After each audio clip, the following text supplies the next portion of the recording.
Okay guys, तो आज हम स्टार्ट करने वाले हैं आईडी का पूरा वन शॉट रिवीजन। ठीक है, तो हम इसमें क्या करने वाले हैं, हर चैप्टर्स के ऑलमोस्ट हम सब टाइप के क्वेश्चंस करेंगे जो मोस्ट इंपॉर्टेंट है एंड जो सेकंड लीस्ट मोस्ट इंपॉर्टेंट है। हम ट्राई करेंगे कि फटाफट ये 1 आवर में हम लोग ये पूरा कंप्लीट करें। राइट, शुरुआत करेंगे हम फर्स्ट चैप्टर पे। तो अगर हम फर्स्ट चैप्टर की बात करें तो what was Indian economy before British rule. तो इंडियन इकोनॉमी कैसी थी बताइए, एक प्रॉस्परस इकोनॉमी थी। Right, economy it was an agrarian economy, मतलब हमारी जो इकोनॉमी थी वो कंप्लीटली एग्रीकल्चर से थी। But we were very well known for our handicraft. Right, हम लोग हैंडीक्राफ्ट के लिए काफ़ी फेमस थे, कॉटन, सिल्क, मेटल, स्टोन, इन सब के लिए हम लोग काफ़ी फेमस थे एंड हम लोग एक्सपोर्ट्स भी करते थे। राइट, फिर आता है ब्रिटिशर्स। ब्रिटिशर्स ने हमारे देश को रूल करने के लिए सबसे इंपॉर्टेंट बैटल कौन सा याद करेंगे, 1757, that is the battle of Plassey. Is that clear? उनका पर्पस क्या था हमारे देश में आने का, to make India an exporter of raw material and importer of British finish goods. मतलब वो लोग अपने इकोनॉमिक इंटरेस्ट के लिए वो हमारे देश में आए थे। Is that clear guys? Now आपको याद रखना है कि बहुत सारे लोगों ने जीडीपी एस्टिमेट किया है, पर सबसे ज्यादा इंपॉर्टेंट किसका याद रखोगे बताइए, डॉक्टर VKRV राव। अब आ जाता है कि sir what was the reason behind agriculture sector क्या था ड्यूरिंग ब्रिटिश रूल। तो कैसा था हमारा बताइए एग्रीकल्चर सेक्टर, बैकवर्ड और स्टैग्नेंट। फिर से बैकवर्ड और स्टैग्नेंट, और बैकवर्ड और स्टैग्नेंट का पहला कारण था जमींदारी सिस्टम, जिसको बोलते हैं land revenue settlement system also. इस जमींदारी सिस्टम में थ्री ट्राई पार्टी अग्रीमेंट था। पहला अग्रीमेंट जो था वो ब्रिटिशर्स और जमींदार के बीच में था, जिसको हम बोलते हैं लैंड रेवेन्यू सेटलमेंट सिस्टम। इस सिस्टम्स के अंदर ये कहा गया था कि भाई ब्रिटिशर्स को फिक्स अमाउंट को, सॉरी, जमींदार को फिक्स अमाउंट ऑफ टैक्स पे करना पड़ेगा, किसको, ब्रिटिशर्स को। अगर आपने टैक्स पे नहीं किया तो you will lose the right over the land. उसके सामने जमींदार are free to exploit the farmers, और वो जो चाहे वो टैक्सेस कलेक्ट कर सकता है। Is that clear? इस चक्कर में फार्मर्स खाली क्या कर पाए बताइए, सबसिस्टेंस फार्मिंग। सेकंड क्या था बताइए, कमर्शियलाइजेशन ऑफ क्रॉप्स। तो सर ब्रिटिशर्स ने फार्मर्स को क्या दिया बताइए, इंसेंटिव दिया कि भाई आप किस तरफ चले जाओ बताइए, cash crops at a higher price. इस चक्कर में क्या हो गया कि फार्मर्स कैश क्रॉप पे शिफ्ट हो गए, पर फूड क्रॉप्स का प्रोडक्शन क्या हो गया, कम। और फूड क्रॉप्स की प्रोडक्शन कम होने की वजह से उसके प्राइसेस बढ़ गए और farmers end up doing what, subsistence farming. तीसरा है low level of productivity and scarcity of investment. Sir investments कम था, क्यों इन्वेस्टमेंट्स कम था, क्योंकि ब्रिटिशर्स इंटरेस्टेड नहीं थे, ना ही जमींदार इंटरेस्टेड थे, और फार्मर्स के पास कोई सोर्स ही नहीं था इन्वेस्टमेंट करने का, और उनके पास कोई इंसेंटिव भी नहीं था, क्योंकि जो भी एक्स्ट्रा आउटपुट बनाते वो सब कुछ कौन ले जाते हैं बताइए, जमींदार। Is that clear? और इसकी वजह से due to lack of investment, due to lack of technology, due to lack of irrigation system, productivity भी बहुत कम थी। तो एग्रीकल्चर सेक्टर की हालत क्या थी, बैकवर्ड और स्टैग्नेंट। चार कारण, zamindari system, force commercialization of crops, low productivity and low investments. चलिए अगर हम इंडस्ट्री की बात करें तो तीन टाइप की इंडस्ट्री थी, handicraft industry, modern industry, capital good industry. अगर हैंडीक्राफ्ट इंडस्ट्री की मैं बात करूं तो वो डिक्लाइन हो चुकी थी, और डिक्लाइन होने के कितने कारण थे बताइए, पांच। पहला कारण क्या था, discriminatory tariff policy. Discriminatory tariff policy ये कहता है कि सर ब्रिटिशर्स ने जो टैक्स पॉलिसी था वो काफी डिस्क्रिमिनेटरी था, सच दैट कि रॉ मटेरियल के एक्सपोर्ट्स पे कोई ड्यूटी नहीं था, बट हैंडीक्राफ्ट पे क्या लगा दिया था बताइए, हैवी ड्यूटी। और ब्रिटिश फिनिश गुड्स जो हम इंपोर्ट करते थे उस पर भी कोई ड्यूटी नहीं था। Is that clear? सेकंड था disappearance of what, princely courts. So हमारे देश के जो महाराजा थे वो हमारे कल्चर को बाहर जाके पेट्रोनाइज करते थे। अब राजा महाराजा ही नहीं रहे तो हमारे कल्चर को पेट्रोनाइज करने वाला कम था, इसलिए उसकी डिमांड इंटरनेशनल मार्केट में कम हो गई। राइट, डोमेस्टिक मार्केट में किससे कंपटीशन आया बताइए, मशीन मेड गुड्स, जो सस्ते भी है और कंसिस्टेंट क्वालिटी भी है, जो सस्ते भी है और कंसिस्टेंट इन क्वालिटी है।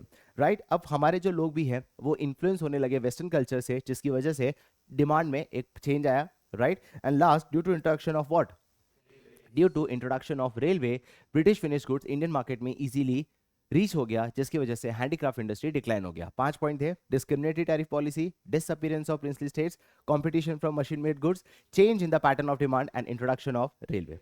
अगर मैं मॉडर्न इंडस्ट्री की मैं बात करूं तो मॉडर्न इंडस्ट्री जो थी वो दो टाइप में डिवाइड करते हैं, बहुत ही इन्फेंट स्टेज पे थी। ब्रिटिशर्स ने रोड, रेलवे, पोर्ट्स और कम्युनिकेशन सिस्टम बनाए, बट वो सिर्फ क्यों बनाए बताइए, अपने एडमिनिस्ट्रेशन पर्पस के लिए।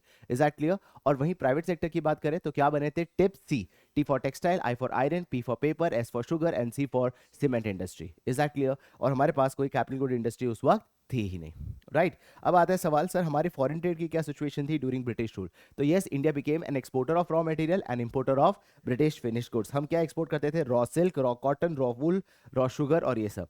इंपोर्ट क्या करते थे, finished cotton, finish woollen clothes and lot of capital goods, क्योंकि हमारे पास कैपिटल गुड्स की इंडस्ट्री ही नहीं थी। पूरा का पूरा कैसा था बताइए, मोनोपोली कंट्रोल। मोनोपोली कंट्रोल का मतलब क्या था कि हमारा मोर देन 50% ट्रेड कहाँ जाता था, सिर्फ ब्रिटिशर्स के पास जाता था। Is that clear? More than 50% हमारा ट्रेड जो है वो ब्रिटिशर्स के पास जाता था। फिर भी हम लोग क्या थे बताइए, ट्रेड में सरप्लस थे, मतलब our export of raw material was more than import of British finished goods. Still the trade surplus, Britishers ने कहां यूज किया बताइए ट्रेड सरप्लस को भी, उनके एडमिनिस्ट्रेशन पर्पस और उनके वॉर पर्पस के लिए, और इसी को हम कहते हैं drain of nation's wealth. Is that clear guys? अब हम आ जाते हैं डेमोग्राफिक प्रोफाइल और demographic transition. Sir demographic transition हम कौन से ईयर को कहते हैं बताइए? 1921। 1881 में हमारा पहला क्या निकला था बताइए? Official census. उसके बाद हमने देखा था कि फ्रॉम 1881 टू 1921 हमारा या तो पॉपुलेशन बढ़ता था या तो गिरता था, बट आफ्टर 1921 हमारा पॉपुलेशन कंटिन्यूसली बढ़ने लगा, राइट? किसी भी देश में अगर पॉपुलेशन बढ़ता है तो कौन सा खर्चा बढ़ जाता है बताइए? मेंटेनेंस इन्वेस्टमेंट बढ़ जाता है, तो आपके लिए ग्रोथ के लिए पैसा बचता ही नहीं है। Is that clear? अब हम बात करें डेमोग्राफिक कंडीशन, जिसका मैंने एक मेमोरी टेक्निक दिया था, which is BILL, that is BILLB, मतलब बर्थ रेट और death rate, which was very high due to poor health infrastructure. Infant mortality rate, मतलब नंबर ऑफ चाइल्ड जिसकी डेथ हो जाती है below 1 year out of the total child born. Is that clear? इस पे भी बहुत हाई रेट था। लिटरेसी रेट बहुत कम थी, सिर्फ 16% थी, और वुमेन में तो अलार्मिंग सिचुएशन था, just 7%, right? And life expectancy भी उस वक्त बहुत ही कम थी। Is that clear guys? अब आ जाते हैं नेक्स्ट क्वेश्चन पे, विच इज सर हमारे देश का ऑक्यूपेशनल स्ट्रक्चर क्या था, राइट? किसके बारे में बात कर रहे हैं बताइए? Occupational structure. Sir occupational structure मतलब हमारे देश की जो वर्कफोर्स है वो कहाँ कहाँ वर्क करते थे, कितना एग्रीकल्चर में करते थे, कितना इंडस्ट्री में करते थे, और कितना टर्शरी में सेक्टर में करते थे, right? Before independence and after independence majority population, more than 75% population was still engage in which kind of profession? Agriculture sector. ये हमें इंडिकेट करता है कि हमारी इकोनॉमी बहुत ज़्यादा बैकवर्ड थी। क्यों? क्योंकि सर अगर आपका सिर्फ एग्रीकल्चर पे आप डिपेंडेंट हो, मतलब आपकी इकोनॉमी की जीडीपी बहुत ही कम थी। हालांकि कुछ जगह हमने एक्सेप्शंस देखे थे। कहाँ थे वो एक्सेप्शंस बताइए? Madras presidency, right, Bombay presidency and Bengal presidency, जहां पे हमने वर्कफोर्स में एक शिफ्ट देखने को मिला था। वर्कफोर्स में एक शिफ्ट देखने को मिला था जहां लोग जो है वो एग्रीकल्चर से कहाँ काम कर रहे थे बताइए? Industrial and tertiary sector. Is that clear guys? Okay. अब हम बात करते हैं infrastructure on the eve of independence. क्या क्या इंफ्रास्ट्रक्चर थे बताइए? Road, railway, ports and communication system. Sir road क्यों बनाए गए बताइए? मोबिलाइजेशन ऑफ आर्मी के लिए बनाए गए। रॉ मटेरियल को country side to nearest railway station तक पहुंचाने के लिए बनाया गया। रेलवे क्यों बनाया गया? ताकि ब्रिटिश फिनिश गुड्स इजीली पूरे इंडियन मार्केट में पहुंच सके, और आर्मी के मोबिलाइजेशन के लिए। पोर्ट्स क्यों बनाया गया? ताकि एक्सपोर्ट ऑफ रॉ मटेरियल कर सके, इंपोर्ट ऑफ क्या कर सके? British finish goods. And communication system बनाया गया ताकि इफेक्टिवली पूरे देश का लॉ एंड ऑर्डर को अच्छे से वो लोग मेंटेन कर सके। Is that clear guys?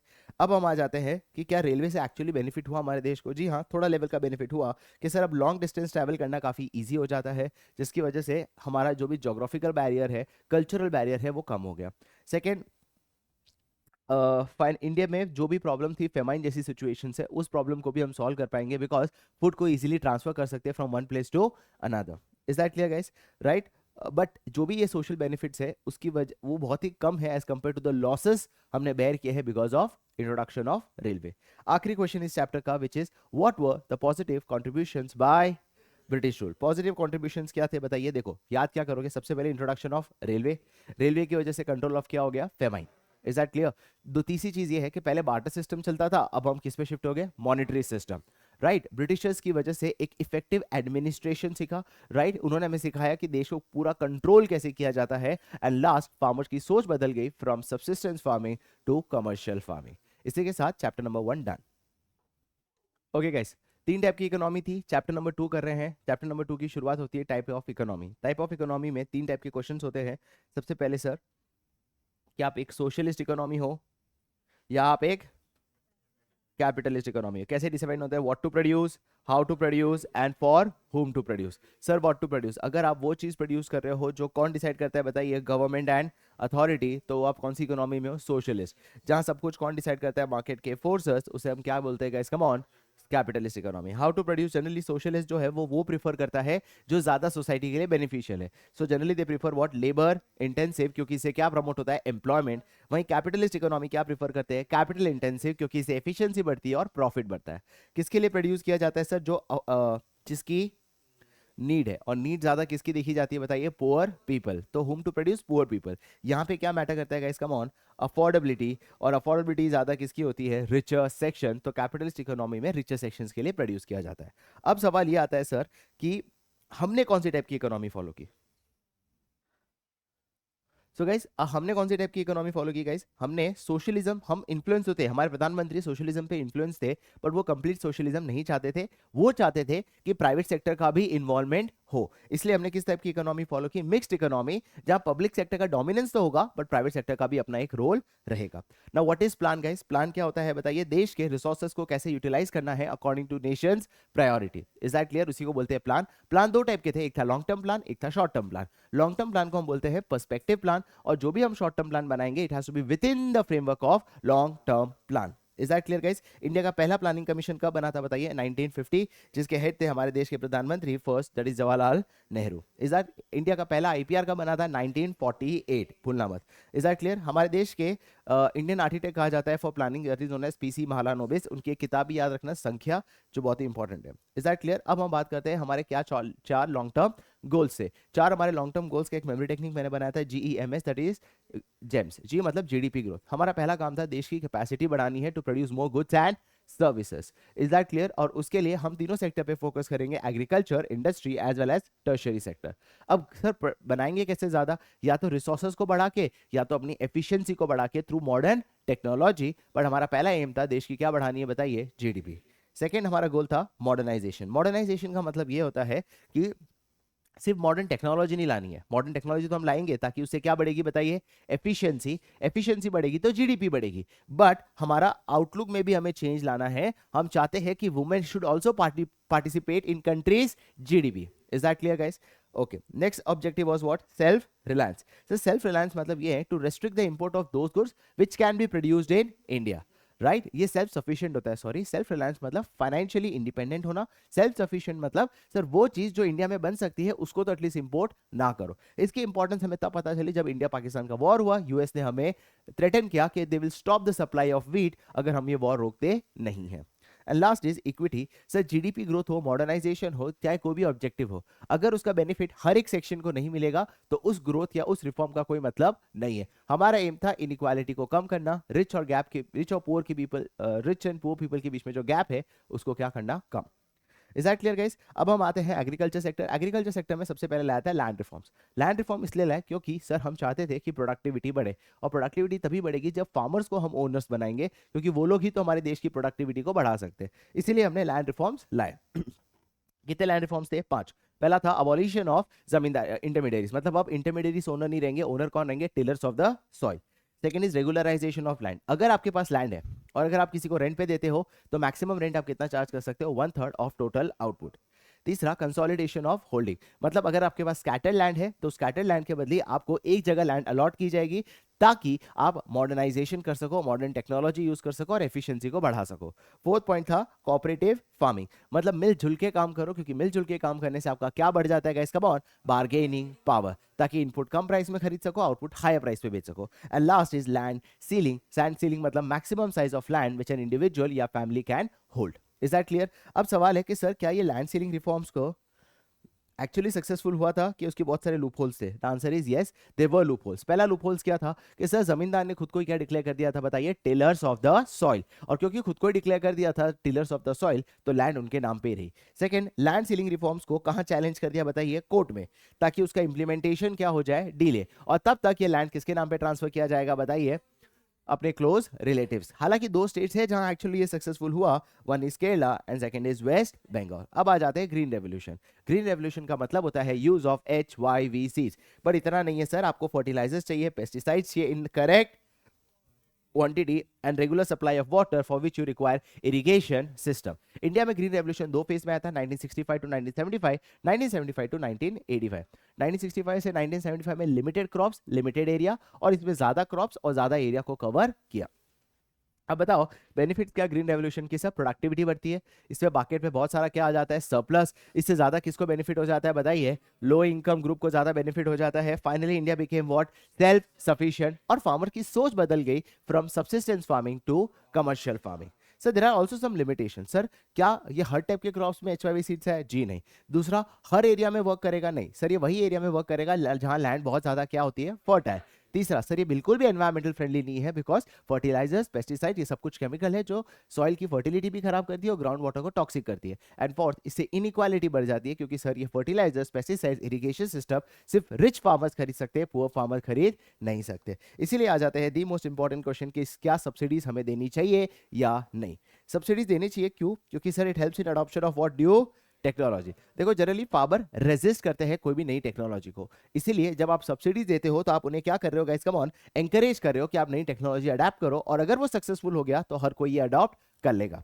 Second point क्या है sir, it reduces what, inequality. Sir inputs जो है वो बहुत महंगे होते हैं, आप सब्सिडीज दोगे तो पुअर फार्मर्स भी उसको अफोर्ड कर पाएंगे और जिसकी वजह से वो लोग भी ग्रीन रेवोल्यूशन का फायदा उठा सकते हैं, right. Next is it benefits to which kind of industry, guys come on, fertiliser. Sir अगर सब्सिडीज का फायदा फार्मर्स को हो तो ठीक है, बट इसका बेनिफिट किसको हो रहा है बताइए, fertiliser industry, which is not right. Second sir, it is benefiting to the farmers only in which region, prosperous region. मतलब सर ये वो फार्मर्स जो बैकवर्ड एरिया में, उनका सब्सिडीज का कोई फायदा नहीं है। एंड तीसरा क्या होगा बताइए, वेस्टेज ऑफ रिसोर्सेस। सर कोई भी चीज जब आप डिस्काउंटेड प्राइस पे देते हो, दैट इज सब्सिडीज देने के बाद, तो लोग उसका ओवर यूटिलाइजेशन करते हैं जिसकी वजह से रिसोर्सेस का क्या होता है, wastage. Is that clear guys? इसी के साथ एग्रीकल्चर कंप्लीट हो जाता है और अब हम आ जाते हैं इंडस्ट्री पे। इंडस्ट्री पे आता है आईपीआर 1956, जिसके अंदर इंडस्ट्री को 3 कैटेगरी में डिवाइड की, कैटेगरी 1, कैटेगरी 2 एंड कैटेगरी 3।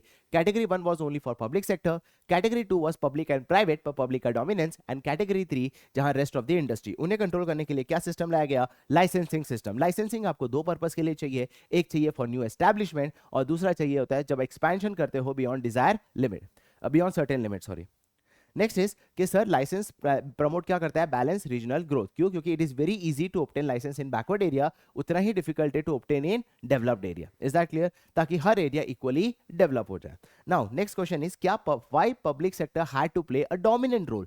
क्यों सर पब्लिक सेक्टर को डोमिनेंट रोल प्ले करना पड़ा? 3 था, lack of capital, lack of demand, social welfare. Lack of capital, sir economy में जितना पैसा चाहिए उतना प्राइवेट सेक्टर के पास नहीं था, तो कौन इन्वेस्ट करेगा, public sector. Lack of demand, sir economy में मेजॉरिटी लोग पुअर थे तो डिमांड करने वाले कोई नहीं थे, बिजनेस अपॉर्चुनिटी नहीं थी, तो प्राइवेट सेक्टर इन्वेस्ट नहीं करेगा। फिर भी कोई इन्वेस्ट करता तो उसका पर्पस क्या होता, प्रॉफिट कमाना, और हमें क्या चाहिए था, सोशल वेलफेयर। इसलिए lack of capital, lack of demand, social welfare.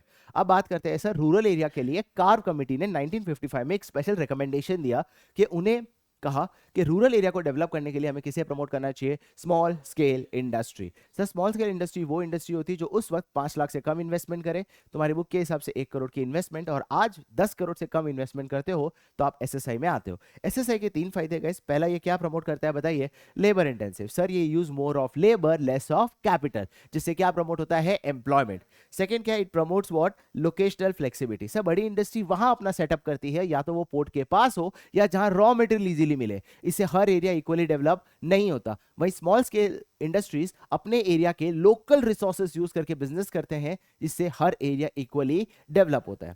And last it promotes equality because हर एक जन अब कंट्रीब्यूट करेगा towards country's GDP. Is that clear? अब हम बात करते हैं सर हमारी फॉरेन ट्रेड में कैसी पॉलिसी बताइए, इनवर्ड लुकिंग ट्रेड स्ट्रेटजी। इस पॉलिसी का बिहाइंड का रीजन ये था कि सर हमारे पब्लिक सेक्टर अब उतने कॉम्पिटेंट इनफ नहीं है अभी तक कि वो लोग प्राइवेट सेक्टर या फॉरेन कंपनी के साथ कंपीट कर सके, बिकॉज उन्हें टाइम चाहिए। इसीलिए उन्हें प्रोटेक्ट करने के लिए ये पॉलिसी लाया जिसको हम बोलते हैं इनवर्ड लुकिंग ट्रेड स्ट्रेटजी, जिसका दूसरा नाम है इंपोर्ट सब्स्टिट्यूशन। इसके अंदर हमने क्या प्रेफरेंस किया बताइए, tariff and quota system, heavy tax लगा देना या फिक्सेशन ऑफ क्वांटिटी कर देना ताकि बाहर के गुड्स हमारे देश में ना आए। अब हम बात करते हैं सर इस इंडस्ट्रियल पॉलिसी के क्या क्या इफेक्ट हुए। सर देश की जीडीपी बढ़ी, सॉरी इंडस्ट्रियल ग्रोथ बढ़ा, हाँ। इंडस्ट्रियल कंट्रीब्यूशन टू जीडीपी बढ़ा, हाँ। और तीसरा डाइवर्सिफिकेशन भी हुआ। डाइवर्सिफिकेशन का मतलब यह है कि सिर्फ हम कॉटन, टेक्सटाइल या जूट नहीं बनाते हैं, हम इलेक्ट्रॉनिक्स एंड ऑटोमोबाइल सेक्टर, उन सब में भी हमने इन्वेस्ट करना शुरू किया। अब बात आती है what are the criticism. Criticism मतलब क्या हुआ कि sir what are the problems in industrial sector during post independence. मतलब सर इंडस्ट्रियल पॉलिसी जो थी from 1947 to 1991, what was the problem. पहला प्रॉब्लम क्या था, नो क्लियर डिस्टिंक्शन, क्या पब्लिक सेक्टर को करना है, क्या पब्लिक सेक्टर को नहीं करना है। इसलिए पब्लिक सेक्टर ने वहां इन्वेस्ट किया जहां उन्हें जरूरत नहीं थी, जैसे hotel business and bread making business, जिससे रिसोर्सेज का क्या हो रहा है, वेस्टेज। सेकेंड क्या हो रहा है sir, poor quality of services. जो इंटरनेशनल क्वालिटी होती है उससे हम बहुत ही नीचे थे, बिकॉज कोई कंपटीशन ही नहीं था, और कंपटीशन नहीं था इसलिए क्वालिटी पे हमने कभी फोकस नहीं किया। तीसरा ये था कि सर अगर पब्लिक सेक्टर लॉसेस करे तो भी उन्हें कंटिन्यू करना पड़ता था, बिकॉज उनका एम प्रॉफिट मैक्सिमाइजेशन था ही नहीं, उनका एम क्या था, सोशल वेलफेयर। इसलिए देश का बहुत सारा क्या हो रहा था, drain of nation's wealth. And last is license को मिसयूज करना। Instead of focusing on quality, companies का काम ये था कि कैसे हम लाइसेंस को अक्वायर करें, इसीलिए वो लोग ज्यादा से ज्यादा ये इंश्योर करते थे कि ब्यूरोक्रेट्स के साथ अच्छे रिलेशंस मेंटेन करें ताकि लाइसेंस मिल सके, instead of focusing on what, quality. Is that clear? इसी के साथ चैप्टर नंबर 2 कंप्लीट हो जाता है। नाउ गाइस, अब हम कर रहे हैं चैप्टर नंबर 3 का revision, that is LPG, right, liberalisation, privatisation and globalisation. Sir सबसे पहली बात है, न्यू इकोनॉमिक रिफॉर्म्स क्यों लाए? क्योंकि सर जो हमारी इकोनॉमी को चलाने वाले थे पब्लिक सेक्टर, उनका परफॉर्मेंस कैसा था, काफी ज्यादा पुअर था। मेजॉरिटी वर फर्म इंकरिंग वाटर लॉसेस। अब सेकंड क्या था, हमारा बीओपी जो था वो काफी ज्यादा डेफिसिट में हो गया, because our import was more than our export. इसकी वजह से हमारे फॉरेन करेंसी का बहुत सारा आउटफ्लो होने लगा, जिसकी वजह से हमारा फॉरेन करेंसी इतना कम हो चुका था कि सब हम कितने वीक तक सर्वाइव कर सकते थे बताइए? 2 हफ्ते तक ही सर्वाइव कर सकते थे। इसकी वजह से सरकार को बहुत ज्यादा क्या लेना पड़ा बताइए? डेट। और हमारा बर्डन भी बढ़ रहा था, एंड इन सब की वजह से सरकार अच्छे से मैनेज भी नहीं कर पा रही थी। क्यों? क्योंकि सरकार के खर्चे बढ़ रहे थे in the form of giving subsidies, और सरकार के रेवेन्यू कम हो गए क्योंकि सरकार के पास कोई खास टैक्सेस के थ्रू पैसा नहीं आ रहा था, राइट? सो इसे हम कहते हैं इनएफिशिएंट मैनेजमेंट। तो क्या कारण थे बताइए? Poor performance of public sector, BOP का deficit, foreign exchange all time low चला गया, inefficient management, and last is कि हमने गवर्नमेंट ने बहुत सारा क्या ले लिया था, डेट। इसलिए सरकार ने न्यू इकोनॉमिक रिफॉर्म्स लाए, जिसको हमने 2 फॉर्म में डिवाइड किया, stabilisation measure and structural measure. Stabilisation का मतलब स्टेबल करना। क्या स्टेबल करना बताइए?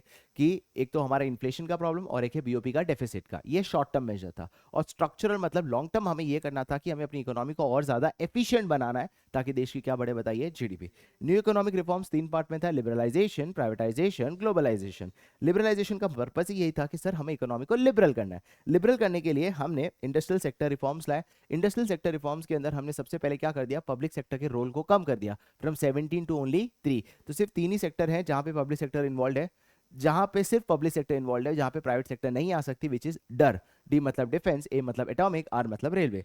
सेकंड सर ये था कि लाइसेंसिंग सिस्टम को जो है वो हमने रिड्यूस कर दिया। इसका मतलब अब बहुत ही कम सेक्टर्स है जहां पे आपको सरकार से लाइसेंस लेना पड़ता है, बाकी कोई भी सेक्टर में आपको लाइसेंस लेने की जरूरत नहीं होती। कौन से सेक्टर्स में लेने पड़ते हैं सर? जहां पे आप इंडस्ट्रियल एक्सप्लोजिव बनाते हो, केमिकल्स, डेंजरस केमिकल्स बनाते हो, सिगरेट्स, अल्कोहल, इन सब के लिए आपको चाहिए होता है। तीसरा ये होता है डी रिजर्वेशन ऑफ एसएसआई, मतलब अब एसएसआई को कोई प्रोटेक्शन मिलने वाला सरकार से नहीं है, they have to compete with big industries. और प्राइसेस भी कौन डिसाइड करेगा बताइए? मार्केट के forces. And under MRTP act, that is monopoly restrictive trade practice act, अब आपको कोई अप्रूवल लेने की जरूरत नहीं है for merger as well as for acquisition. अब आता है financial sector reform. Sir financial sector reforms में आरबीआई का रोल चेंज कर दिया फ्रॉम अ रेगुलेटर टू, जिसका मतलब ये हुआ कि बहुत सारे बैंक्स डिसीजंस ले सकते हैं without the approval of RBI, ताकि प्राइवेट बैंक्स आ सके, फॉरेन बैंक्स आ सके। Is that clear guys? Foreign bank को हमने इन्वेस्टमेंट अलाउ किया up to 51%।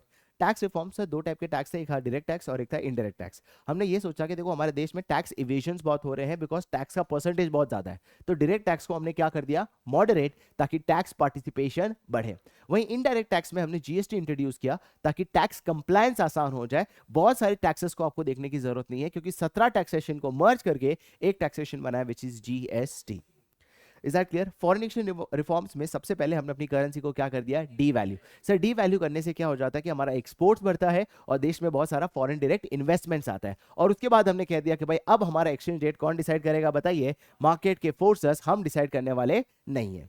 Is that clear? And trade and investment policy reform, इसके अंदर क्या किया? जो भी रेस्ट्रिक्शंस लगाए थे सारे हटा दिए। Removal of tariff on imports, removal of tariff on exports, right? फिर क्या होता है? क्वांटिटेटिव रेस्ट्रिक्शंस भी आपने हटा दिया, और लाइसेंस भी बहुत सारी चीजों के लिए अब आपको लेने की जरूरत नहीं है। इंपोर्ट लाइसेंस की मैं बात कर रहा हूं। Is that clear? अब आ जाता है प्राइवेटाइजेशन। प्राइवेटाइजेशन मतलब transfer of OMC, ownership, management and control. कहां से कहां बताइए? From public to private. Sir क्या हर सेक्टर को प्राइवेटाइज किया गया? नहीं सर, हमने प्राइवेटाइजेशन जो है 2 पार्ट में डिवाइड किया, एसेंशियल एंड नॉन एसेंशियल। जो नॉन एसेंशियल है, जो नॉन परफॉर्मिंग है, उसी को हमने क्या किया था? प्राइवेटाइज। सर उससे बहुत सारा पैसा आया, उस पैसे को कहां यूज किया गया? परफॉर्मिंग सेक्टर को और ज्यादा क्या बनाने के लिए बताइए? Efficient. Is that clear guys? तो हमने परफॉर्मिंग सेक्टर को कुछ स्पेशल स्टेटस भी दिए। क्या स्टेटस दिए? नवरत्नास, महारत्नास, मिनी रत्नास। कितने नवरत्नास थे? 16। महारत्नास कितने थे? 8। मिनी रत्नास कितने थे बताइए? 74, राइट। ये स्पेशल स्टेटस मतलब उन्हें क्या दी गई? उन्हें दी गई ऑटोनॉमी। किस regarding autonomy the? Managerial and operational. Managerial and operational मतलब बहुत सारे डिसीजंस खुद ले सकते हैं, आपको सरकार से पूछने की जरूरत नहीं है, ताकि उनकी एफिशिएंसी बढ़े। ग्लोबलाइजेशन, ग्लोबलाइजेशन मतलब दुनिया की इकोनॉमी को, डोमेस्टिक इकोनॉमी को किसके साथ इंटीग्रेट करना? World economy. सारे बैरियर्स हटा दिए, कस्टम ड्यूटी को कम कर दिया फ्रॉम 250 टू 10%। बहुत जगह एफडीआई अलाउ किया फ्रॉम 50%, कई कई जगह रिटेल सेक्टर में 100% अलाउ किया। कस्टम ड्यूटी को रिड्यूस किया फ्रॉम, मैंने बोल दिया ना, custom duty has be reduce from 250 to 10%। Foreign exchange जो है, जो पहले पार्शियली कन्वर्टेबल हुआ, फिर बाद में क्या हो चुका बताइए? Fully convertible. पर्पस क्या था? इकोनॉमी को इंटीग्रेट करना। अब ग्लोबलाइजेशन की वजह से दो चीजें हुई। पहला क्या हुआ बताइए? आउटसोर्सिंग। आउटसोर्सिंग मतलब बहुत सारा बाहर का काम इंडिया में आउटसोर्स होने लगा। इससे इंडिया को क्या क्या बेनिफिट हुआ बताइए? How India benefited? सर बहुत सारा काम इंडिया में आउटसोर्स होगा तो इंडिया का क्या बढ़ेगा बताइए? इंडिया का क्या बढ़ेगा बताइए? एम्प्लॉयमेंट। एक सेकंड। ओके गाइस, आउटसोर्सिंग को इंडिया को कैसे बेनिफिट होने लगा बताइए? इंडिया में बहुत सारा क्या बढ़ा बताइए? Employment, right. सेकेंड, इंडिया में बहुत सारी क्या आने लगी बताइए? Foreign currencies. और तीसरा, अब सिर्फ हम उन पे डिपेंडेंट नहीं है, अब डेवलप कंट्री भी हम पे डिपेंडेंट है। किस पे डिपेंडेंट है बताइए? Developing country. Is that clear guys? तो ये थे 3 फायदे आउटसोर्सिंग के। अब आउटसोर्सिंग के बेनिफिट क्या हुए इंडिया को बताइए? सॉरी, बेनिफिट तो हो गया। Why India became the favourable destination for outsourcing guys? Because हमारे पास क्या था बताइए? Cheap and skilled labour. दूसरा क्या फायदा था बताइए? 3 फायदे थे। एक तो सस्ते और अच्छे लेबर थे, डेवलपमेंट ऑफ आईटी इंफ्रास्ट्रक्चर, और तीसरा क्या था guys? Come on, because of government favourable policy. Government ने इतने कम टैक्सेस लगा दिए थे और इतना अच्छा स्पेशल इकोनॉमिक जोन बना दिया था ताकि इंडिया में आउटसोर्सिंग का काम आए। अगला है globalization guys. Globalization is also important. Okay guys, अब हम क्या करने वाले guys? Come on, that is functions of WTO. देखो डब्ल्यूटीओ कैसे बना, उसके पहले याद रखना चाहिए कि इंडिया डब्ल्यूटीओ से पहले क्या था? GATT, general agreement of trade and tariff. कितने बीच में बना? 1948। कितने कंट्रीज के बीच में बना? 23 कंट्रीज। इन सब कंट्रीज ने कहा कि भाई हमारे बीच में जो भी गुड्स होगा, जो भी कैपिटल होगा, जो भी लोग होंगे, उसका फ्री मूवमेंट होगा, कोई टैरिफ या नॉन टैरिफ बैरियर्स नहीं लगेंगे। और कंट्री जुड़ते गए और उसके बाद क्या बना? डब्ल्यूटीओ। अब डब्ल्यूटीओ के क्या क्या इंपॉर्टेंट फंक्शन है देखो, इसको इस तरह से याद करोगे। डब्ल्यूटीओ कहता है कि तुम लार्ज स्केल प्रोडक्शन करो। लार्ज स्केल प्रोडक्शन करोगे, अपने लिए मत बनाओ, पूरी दुनिया के लिए बनाओ। इससे रिसोर्सेज का कैसा यूटिलाइजेशन होगा? Optimum utilization of resources. WTO ये भी इंश्योर करता है कि आप कैसा प्रोडक्शन करो बताइए? Environment friendly production. Fourth, WTO ensure करता है कि कोई भी कंट्री टैरिफ या नॉन टैरिफ बैरियर्स ना लगाए। एंड लास्ट, ऐसा कोई भी रूल भी नहीं बनाया कोई कंट्री जिससे उन्हें क्या हो? आर्बिट्रेज रेस्ट्रिक्शन, जिसकी वजह से हमें भी फार्मर्स को जो सब्सिडीज देते थे वो हमें क्या करना पड़ा बताइए? हटाना पड़ा। Is that clear guys? अब what are the appraisal? Appraisal मतलब एलपीजी के फायदे क्या हुआ? सर देश की जीडीपी बढ़ी। जी हाँ। जीडीपी बढ़ने का कारण क्या तीनों सेक्टर था? जी नहीं। एग्रीकल्चर सेक्टर डिक्लाइनिंग था, इंडस्ट्रियल सेक्टर फ्लक्चुएटिंग था, but the main reason was service sector. Is that clear guys? Increase in what? Foreign investments. India में make in India plan, made in India plan की वजह से देश में बहुत सारा क्या आने लगा? Foreign direct investments. फोर्थ, तीसरा क्या? हमारा एक्सपोर्ट्स भी बढ़ा, राइट। आईटी एंड बहुत सारे दूसरे ऑटो पार्ट्स में हमने बहुत सारा एक्सपोर्ट्स किया, हमारा एक्सपोर्ट्स बढ़ा। अब एफडीआई बढ़ा, एक्सपोर्ट्स बढ़ा, तो देश में बहुत सारा क्या आएगा? Foreign exchange. आज हम वन ऑफ द कंट्रीज है जो largest foreign exchange reserve holders है। एंड लास्ट क्या है बताइए? सर देश में कैपेसिटी बढ़ेगी तो क्या कंट्रोल होगा बताइए? Inflation. But still there are lot of problems to be addressed. पहला कौन सा प्रॉब्लम है बताइए? Growing unemployment. सर देश की जीडीपी बढ़ी पर देश का एम्प्लॉयमेंट प्रोपोर्शनेटली नहीं बढ़ा, इसको बोलते हैं जॉब लेस ग्रोथ। उसका कारण है मल्टीनेशनल कंपनीज ने क्या प्रेफर किया? Capital intensive technology. कौन सी technology? Capital intensive technology. Second is reduction in agriculture sector, neglect in agriculture sector. ये मोस्ट इंपॉर्टेंट है। सर एग्रीकल्चर सेक्टर को नेग्लेक्ट किया, क्यों नेग्लेक्ट किया? First reason, sir public sector का जो भी इन्वेस्टमेंट थे वो सारे हटा दिए। सेकंड, आपने टैरिफ बैरियर्स हटा दिए तो उनको क्या मिल गया बताइए? कंपटीशन। नेक्स्ट क्या? आपने सब्सिडीज भी हटा दी, तो फार्मर सोचने लगे कि चलिए हम भी फूड क्रॉप्स नहीं बनाएंगे, हम भी क्या बनाएंगे बताइए? Cash crops. इसकी वजह से फूड क्रॉप्स का प्रोडक्शन क्या हो गया? कम। Next is low level of industrial growth. Sir industrial growth क्यों कम था? क्योंकि पहली बात सबसे important, lack of infrastructure facility. हमारे पास पावर ही नहीं है उतना कि हम बड़े लेवल पे काम कर सके। इसीलिए फिर हम कहां से इंपोर्ट करने लगे? चाइना से, बिकॉज वहां पे क्या मिलता था? Cheaper imported goods. और अब तीसरा ये है कि सर डेवलप कंट्री हमारे मार्केट को इजीली एक्सेस कर सकते थे, बट हम उनके मार्केट को एक्सेस नहीं कर सकते थे because of non tariff barriers.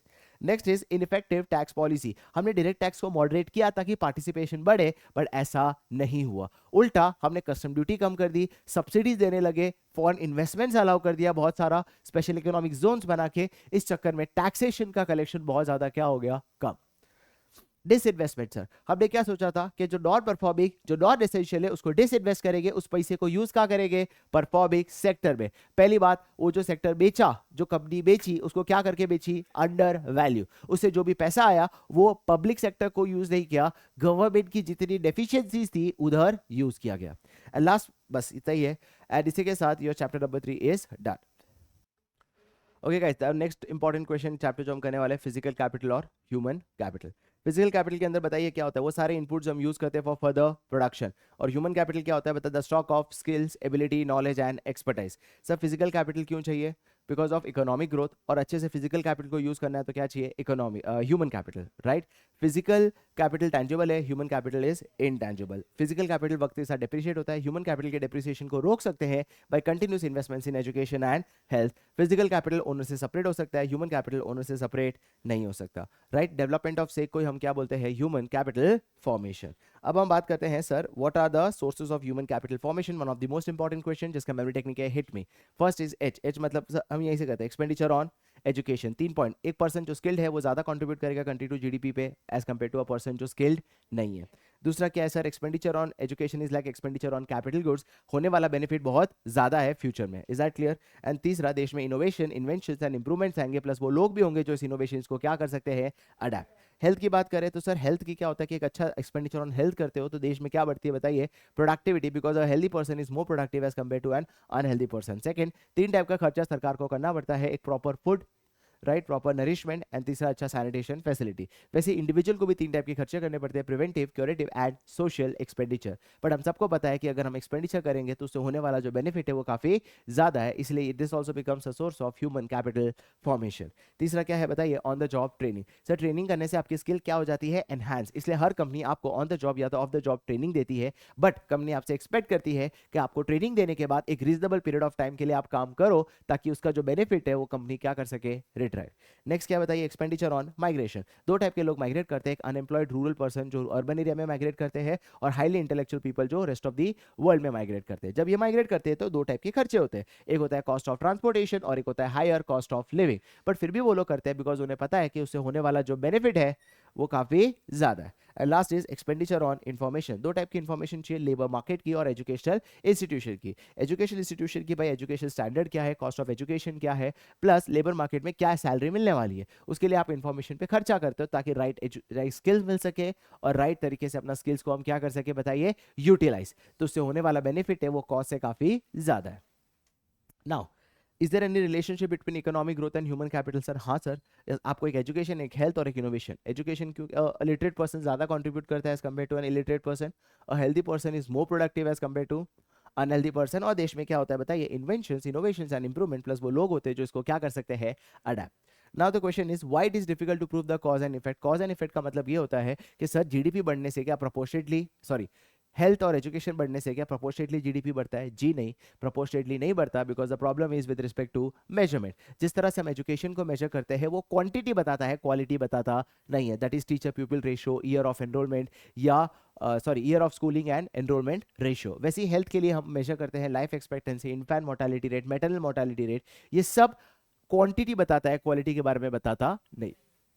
अब आता है the most importance of human capital. Sir human capital क्यों चाहिए, क्योंकि इससे हम क्या यूज कर सकते हैं, better use of what, physical capital, machines को अच्छे से यूज कर पाएंगे, जिससे क्या बढ़ेगी बताइए, productivity as well as production, जिसकी वजह से productivity as well as production, और जिसकी वजह से देश में क्या होंगे बताइए, innovations, inventions and technical improvement. अब हेल्थ के बारे में बात करते हैं, अगर अच्छा हेल्थ होगा तो सबसे पहले क्या होगा, आपका क्वालिटी ऑफ लाइफ क्या होगी, बहुत अच्छी, आपके देश की क्या बढ़ेगी बताइए, life expectancy and last control of population. Is that clear guys? अब हम आते हैं the most important question, that is what is the difference between human capital and human development. Sir human capital is just human capital कहता है कि education and health are mean, education and health are mean to increase productivity. ये कहता है education and health are integral part, मतलब कहता है कि एक बच्चा पढ़ा लिखा होगा, हेल्दी होगा तो वो अपनी लाइफ में हमेशा क्या करेगा, बेटर चॉइस, बेटर चॉइस। ये कहता है कि जो भी इन्वेस्टमेंट एजुकेशन और हेल्थ पे किया, इससे अगर आउटपुट नहीं बढ़ा तो वो इन्वेस्टमेंट सारा वेस्ट है या प्रोडक्टिव नहीं है। ये कहता है मुझे कोई फर्क नहीं पड़ता आउटपुट क्या है, education and health are end in themself. मतलब एजुकेशन और हेल्थ दे दिया, आउटपुट नहीं बढ़े तो भी चलेगा, ह्यूमन डेवलपमेंट हो चुका है। ये काफी नैरो कॉन्सेप्ट है और ये काफी ब्रॉड कॉन्सेप्ट है। Is that clear? So what are the limitations of human capital? क्या क्या प्रॉब्लम्स है? लिमिट जितने रिसोर्सेज चाहिए इकोनॉमी में उतने रिसोर्सेज हमारे पास अवेलेबल नहीं है कि ज़्यादा से ज़्यादा हम ह्यूमन कैपिटल प्रोड्यूस कर सके। उसका एक और भी कारण क्या है? Increase in population, right? अब उसमें भी जो पढ़े लिखे अच्छे लोग हैं वो कहाँ चले जाते हैं? बाहर, जिसे हम क्या बोलते हैं guys? Come on, brain drain. सरकार अच्छे से मैन पावर प्लानिंग नहीं कर पा रही क्योंकि जिस सेक्टर में डिमांड है उस सेक्टर में सप्लाई नहीं, जैसे रोबोटिक्स, फिर सोलर एनर्जी, एआई। और जिस सेक्टर में डिमांड नहीं है वहां भर भर के सप्लाई है, दैट इज एग्रीकल्चर सेक्टर। और हमारे देश का साइंस एंड टेक्नोलॉजी भी काफी ज्यादा वीक है। डू यू थिंक एजुकेशन और हेल्थ में सरकार का इंटरवेंशन जरूरी है? The answer is yes. क्यों सर? पहली बात यह है कि you will never able to understand the quality of service of education and health, तो it is the government who gonna decide the quality. Second, any education and health has a long term impact, और उसको आप reverse और completely private sector पे दे दोगे तो वो क्या करने लग जाएंगे? बताइए, एक्सप्लॉयटेशन। नाउ है कि सर हमारे देश के एजुकेशन सेक्टर के बारे में बताइए, तो हमारे देश का एजुकेशन किसके अंडर आता है? Ministry of education at union and state level. Up to 12th आपको गवर्न करने के लिए एनसीईआरटी है, उसके बाद कॉलेज के लिए यूजीसी है, इंजीनियरिंग के लिए एआईसीटीई है, that is All India Council of Technical Education. वही हेल्थ के लिए है आईसीएबाद, that is Indian Council of Medical and Research. अब सवाल है कि सर एजुकेशन पे सरकार कितनी सीरियस है? इसको दो तरीके से मेजर किया जाता है, percentage of government expenditure and percentage of GDP.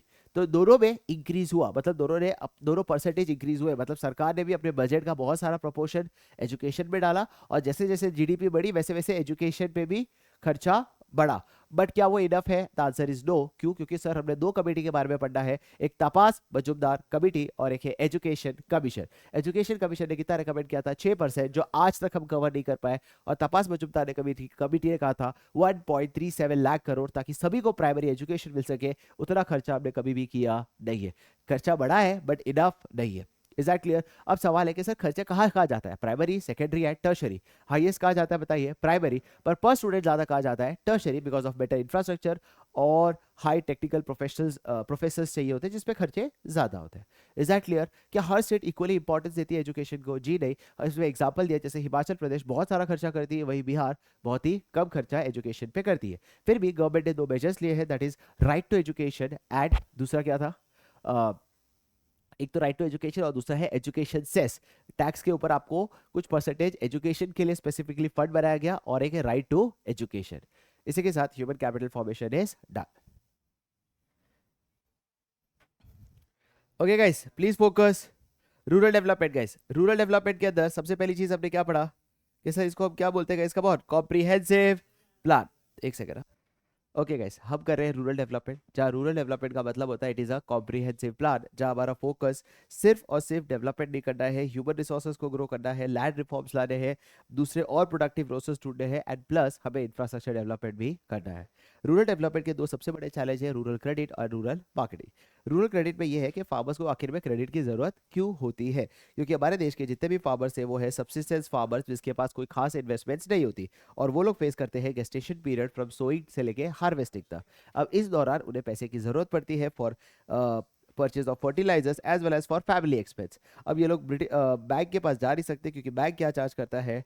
Collateral, और इनके पास कोलैटरल होता नहीं है, जिसकी वजह से ये लोग मनी लेंडर्स के पास जाते हैं, और money lenders high rate of interest charge करते हैं, जिसकी वजह से वो लोग किसमें फंस जाते हैं? Debt trap. Is that clear guys? अब इसीलिए गवर्नमेंट ने कुछ रिफॉर्म्स लाए, जैसे 1969 में किसका इंट्रोडक्शन किया? सोशल बैंकिंग के। अब हम उनको लोन देंगे at a concessional rate of interest. 1982 में किसकी शुरुआत की? NABARD. NABARD is an apex bank for all those institutions जो रूरल क्रेडिट में एंगेज्ड है। इनका काम क्या है सर? इनका काम है कि क्रेडिट डिलीवरी सिस्टम को इफेक्टिव करना, कोऑर्डिनेट करना with respect to rural banks as well as with governments, and last कि इंश्योर करना कि रूरल एरियाज की जितनी भी प्रॉब्लम्स है उसको सॉल्व करना। Is that clear guys? Next is कि सर नाबार्ड के अंदर कितने सारे बैंक्स है? पहला बैंक कौन सा है बताइए? आरआरबी। आरआरबी कौन से एरियाज को टारगेट करता है? वीकर सेक्शंस को टारगेट करता है, जो कहाँ पे है बताइए? बैकवर्ड एरियाज, और उन लोगों को ये लोग लोन प्रोवाइड कराते हैं। Second is cooperative credit society. Sir ये सोसाइटी बनी इसलिए to eliminate what? Middle man.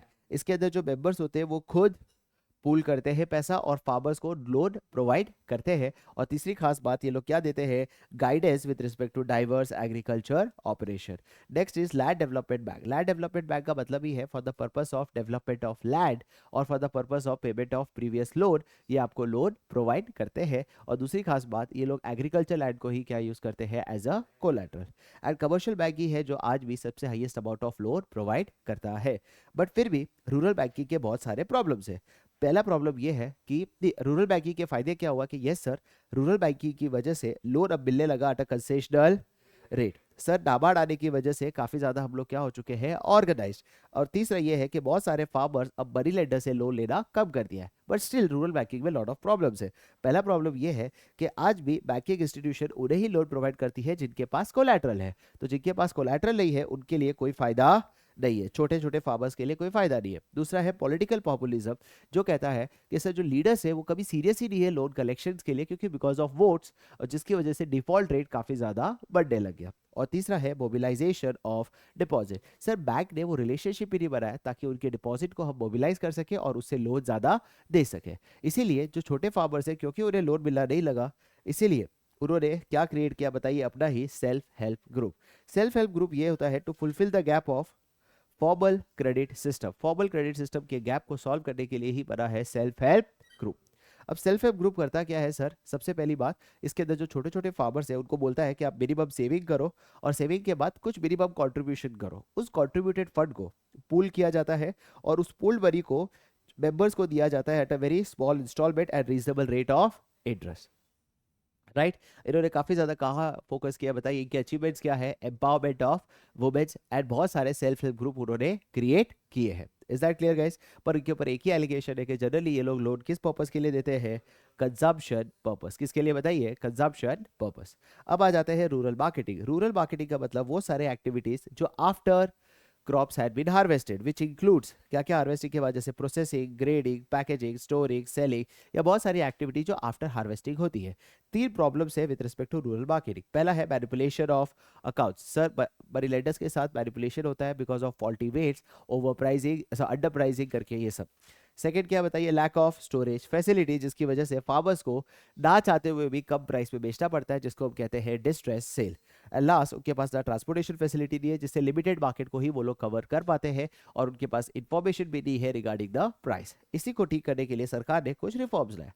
पहला रिफॉर्म्स लाया रेगुलेटेड मार्केट। सरकार ने एक कमिटी बनाई, सरकार ने एक मार्केट बनाया, मार्केट के अंदर मार्केटिंग कमिटी बनाई, और उस कमिटी के अंदर कुछ ना कुछ गवर्नमेंट के रिप्रेजेंटेटिव्स थे जो इंश्योर करते थे fair trade practice. Is that clear? Second is cooperative agriculture marketing societies बनाई गई, जहां फार्मर्स को कहा गया कि अगर आप कोऑपरेटिव सोसाइटी बनाओगे तो आपका क्या बढ़ेगा, बार्गेनिंग पावर, जिसकी वजह से आप इनपुट कम प्राइस में खरीदोगे और आउटपुट हायर प्राइस पे बेच सकते हो। Next is provision of warehousing facility. तो सर उन्होंने वेयर हाउस बनाया गया ताकि फार्मर्स जब चाहे अपना आउटपुट वहां पे स्टोर कर सकते हैं and they can sell at a higher price. And government की पॉलिसी दैट इज एमएसपी पे खरीदेंगे, बफर स्टॉक मेंटेन करेंगे और गरीबों को देंगे at a public distribution system. Is that clear guys? MSP पे मतलब एक सपोर्ट प्राइस पे खरीदेगा, उससे सरकार के पास बहुत सारा बफर स्टॉक होगा जो प्राइस स्टेबलाइजेशन में हेल्प करता है, एंड लास्ट गरीबों को बांटा जाएगा in the form of public distribution system. फिर भी ये प्रॉब्लम सॉल्व नहीं करता बिकॉज गवर्नमेंट के जितने भी रिफॉर्म्स थे वो सिर्फ 10% मार्केट को सॉल्व करता है। इसीलिए हमने ऑल्टरनेटिव मार्केटिंग चैनल्स ढूंढे। सबसे पहला ढूंढा direct sales by farmers to consumer. ऐसे 4 मार्केट है, अपनी मंडी, रितु बाजार, उजावर सैंडी एंड हडसपुर मंडी। ऐसे कुछ 4 मंडी है जहां फार्मर्स डायरेक्टली कंज्यूमर को बेच सकते हैं, तो मिडिल मैन का जो एक्सप्लॉयटेशन है उससे आप बच सकते हो। सेकंड ये कि आप कॉन्ट्रैक्ट करो किसके साथ, मल्टीनेशनल कंपनीज के साथ। उसके साथ फायदा क्या है, आपको वो लोग इनपुट भी देंगे, प्लस एडवांस भी देंगे, प्लस प्राइस भी पहले से स्टेबिलाइज डिसाइड हो जाएगा। बस आपको क्या बनाना है, desired output. Is that clear guys? आपको क्या बनाना है, डिजायर्ड आउटपुट। बट फिर भी सर ये प्रॉब्लम को सॉल्व नहीं कर सकता, इसीलिए हमें डाइवर्सिफाई करना पड़ेगा। डाइवर्सिफाई क्यों करना पड़ेगा? Because it is very risky to depend only on agriculture as your source of income.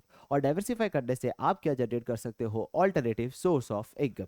Diversify 2 type का होता है। पहला होता है diversification in crop. Sir single cropping से बेटर है कि आप मल्टी क्रॉपिंग करो। मल्टी क्रॉपिंग करने का पहला फायदा ये होता है कि आपकी सॉइल की फर्टिलिटी बढ़ती है, दूसरा आप प्राइस रिस्क से बच जाते हो। राइट, ये 2 फायदे होते हैं अगर आप मल्टी क्रॉपिंग करते हो। और दूसरा क्या है, डाइवर्सिफाई इनटू प्रोडक्शन एक्टिविटी। मतलब सर लैंड को कुछ और पर्पस के लिए यूज करो, जैसे कि आप यूज किया जा सकता है फॉर गेम्स खिलाने के लिए, मतलब क्रिकेट के लिए ग्राउंड बना दो, शादियों के लिए यूज कर लो, या जो फार्मर्स है उनको कहा जाए कि आप एग्रीकल्चर प्रोसेसिंग इंडस्ट्रीज में काम करो।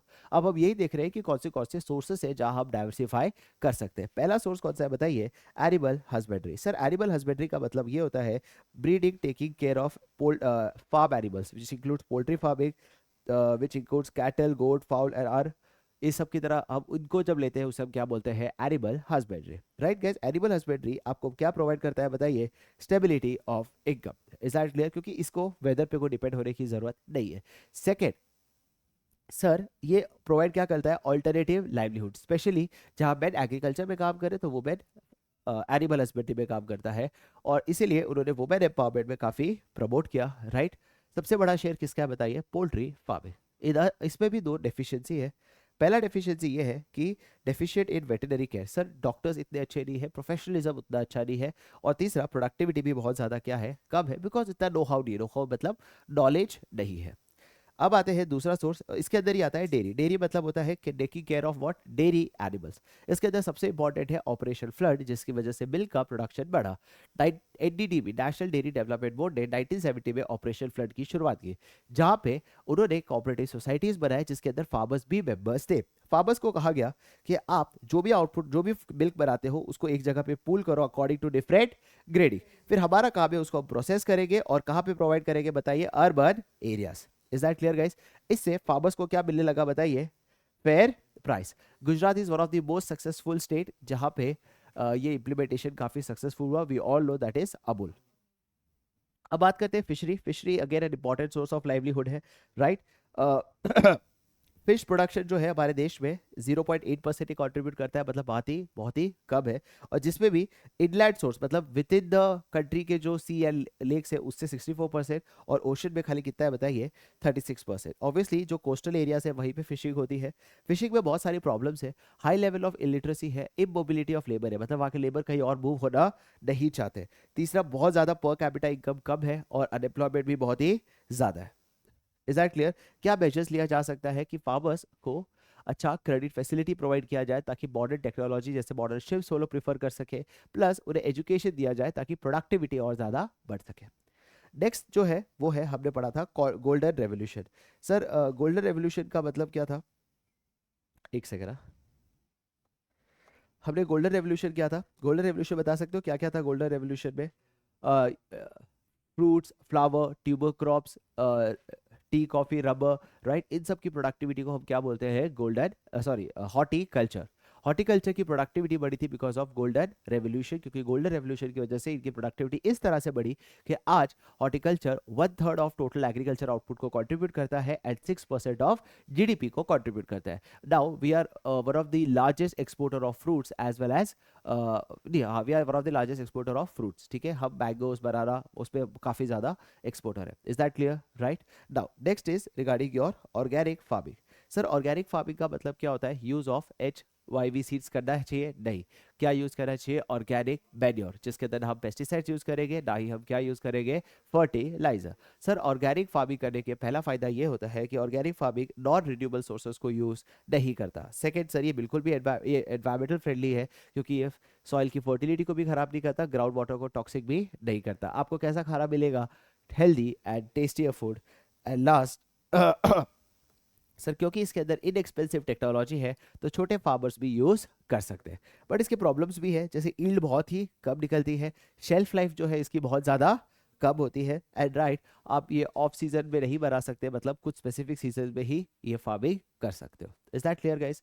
राइट, अब आता है last question of rural development, that is what is the role of IT in rural development. Sir role of IT पहला ये कर सकता है कि ये आपको फ्यूचर की अनसर्टिनिटी को प्रेडिक्ट करने में हेल्प करता है, जैसे कि सॉइल की फ्यूचर में कोई वेदर स्टॉर्म आ रहा है या फेबाइट जैसी सिचुएशन आ रहा है, तो आप उसको पहले से प्रेडिक्ट कर सकते हो और अपने आप को प्रिपेयर कर सकते हो। सेकेंड, आपको राइट इन्फॉर्मेशन देती है फार्मर्स को, जैसे regarding information regarding the price of the crops, technology available क्या क्या है, किस सॉइल की कंडीशंस क्या है उसके बारे में, कौन सा क्रॉप प्रोड्यूस करना चाहिए, ये सारी इन्फॉर्मेशन आपको आईटी प्रोवाइड कर सकती है। और तीसरा, आपको बहुत ज़्यादा क्या प्रोवाइड करती है? एम्प्लॉयमेंट। Is that clear? इसी के साथ रूरल डेवलपमेंट कंप्लीट हो जाता है, and now we are moving ahead to employment.